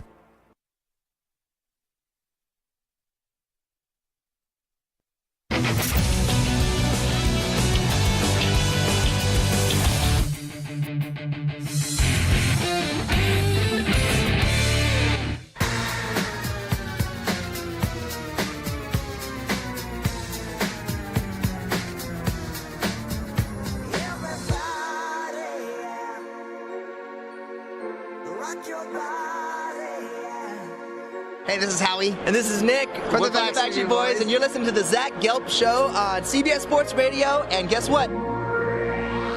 Zach is back. All right. He's live. He's nationwide on CBS Sports Radio. This is the Zach Gelb Show. Oh, my God, we're back again. All right, it is the Zach Gelb Show on CBS Sports Radio. Samter sent me a message during the break.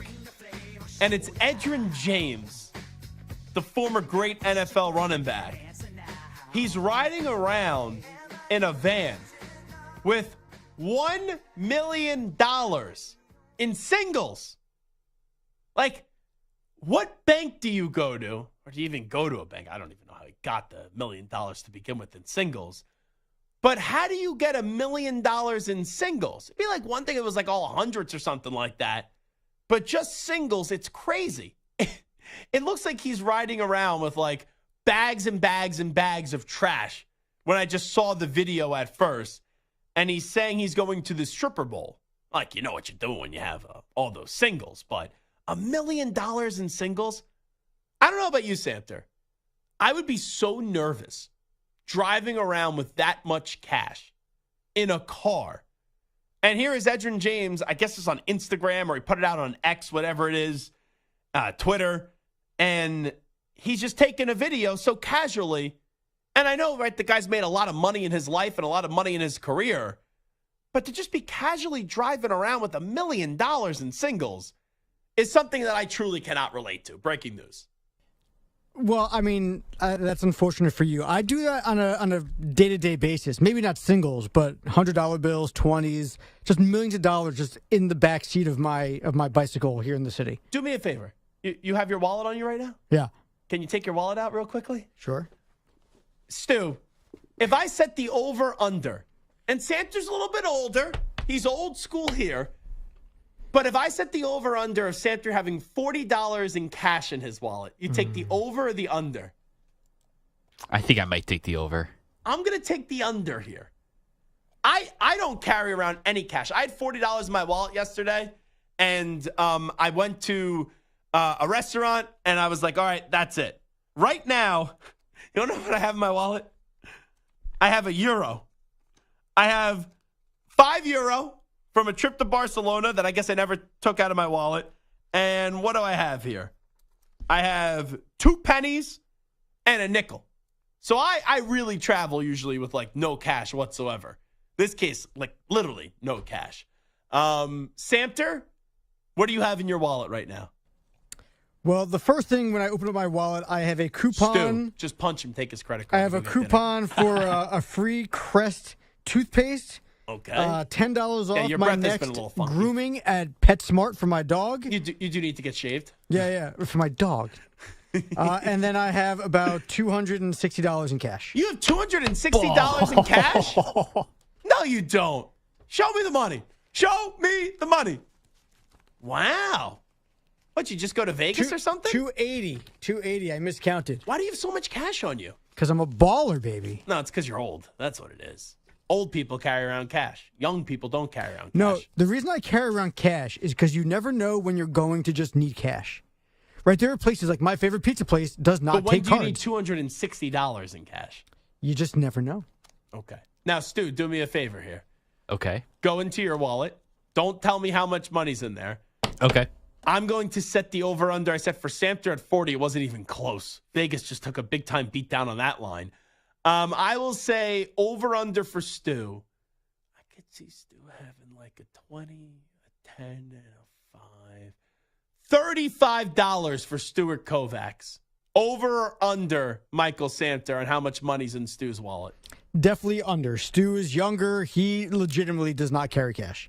All righty, Stu, what do you got? I'm sorry to disappoint you guys. I have $62 in cash on me. $62? Yeah, more than usual. I'm usually in like the 20 to 30 range. Like I'll carry a little, but very little. Did you go out for dinner last night with the missus? No. So what happened was I saw my parents recently, and they paid me for something, and they're more of a cash giving than anything else. It's just easier. So that's usually how I wind up with cash. Well, your parents don't Venmo you? They do not. Oh, You know what's really obnoxious with Venmo? I never make my Venmo transactions public. And I guess one time I did, and my dad calls me. He's like, $45 for this? Well, what are you doing? And I go, first off, Dad, I didn't know you were on Venmo. Secondly, who's the loser that tracks people's transactions on Venmo? That was my father, though. You know who has a public Venmo account? Is Connor Stallions. He deleted all of his social media accounts, but he forgot to scrub his Venmo. And there's a bunch of payments to like other people. One that was labeled like as Georgia. GA for another guy who was at Michigan, a recruiting guy at Michigan. And apparently a lot of people were buying T-shirts from him, or there was a code for something else.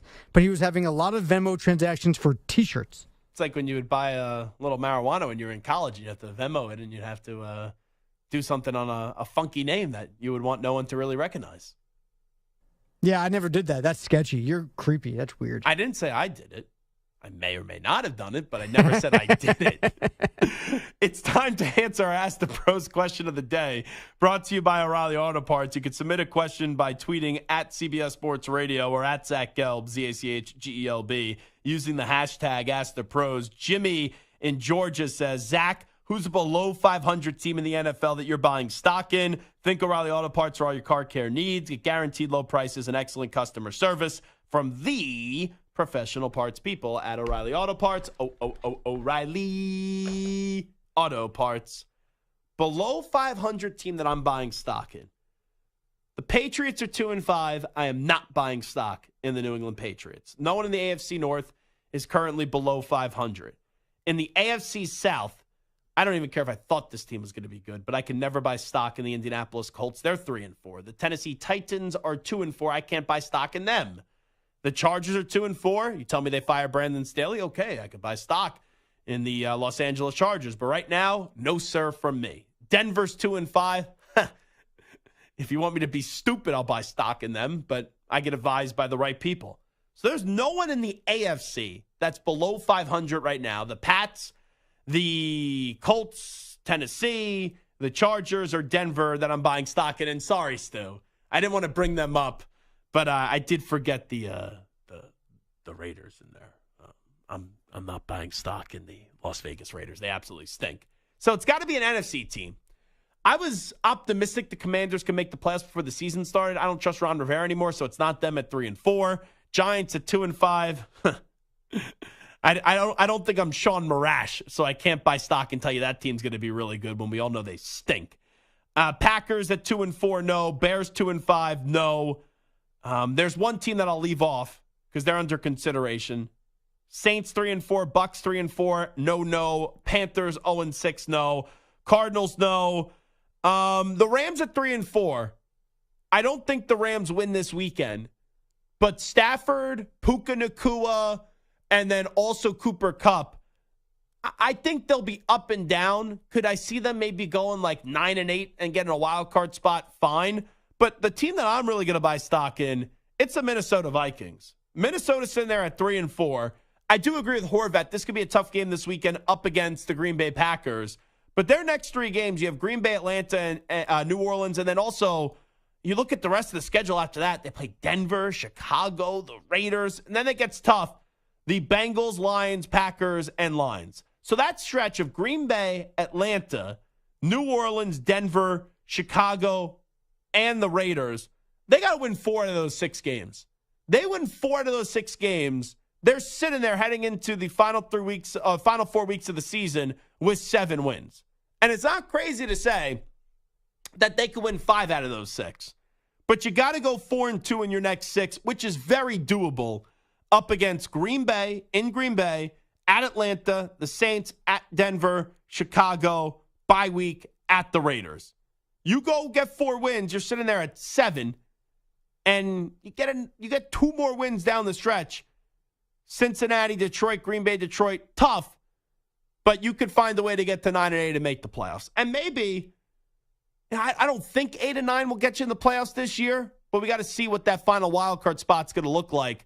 Because in the NFC, you know the Eagles are damn good. You know the 49ers are damn good. The Lions are going to win that division.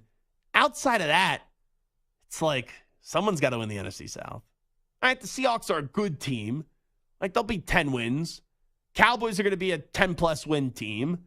But that race for the 7th spot, I don't think you're going to have to be that good to get the 7th spot in the NFC. So the team I buy the most stock in that's currently under 500, the Minnesota Vikings, and followed by the Los Angeles Rams. All righty, that is the Zach Gelb Show on CBS Sports Radio. Really fun week of shows. We'll be back on Monday at 3 p.m. Eastern, noon Pacific. If you need to get a little fix of Zach Gelb over the weekend, I will be here inside our CBS Sports Radio studios for 8 hours on Eye on Football. That gets started going all around the league for Week 8 of the NFL season. That gets started at noon Eastern on Sunday, 9 a.m. Pacific. So I'll talk to you on Sunday on Eye on Football. And if you don't want to tune in for that, then we'll be back here for another kick-ass week of the Zach Gelb Show on Monday at 3 p.m. Eastern, noon Pacific. Fun show today.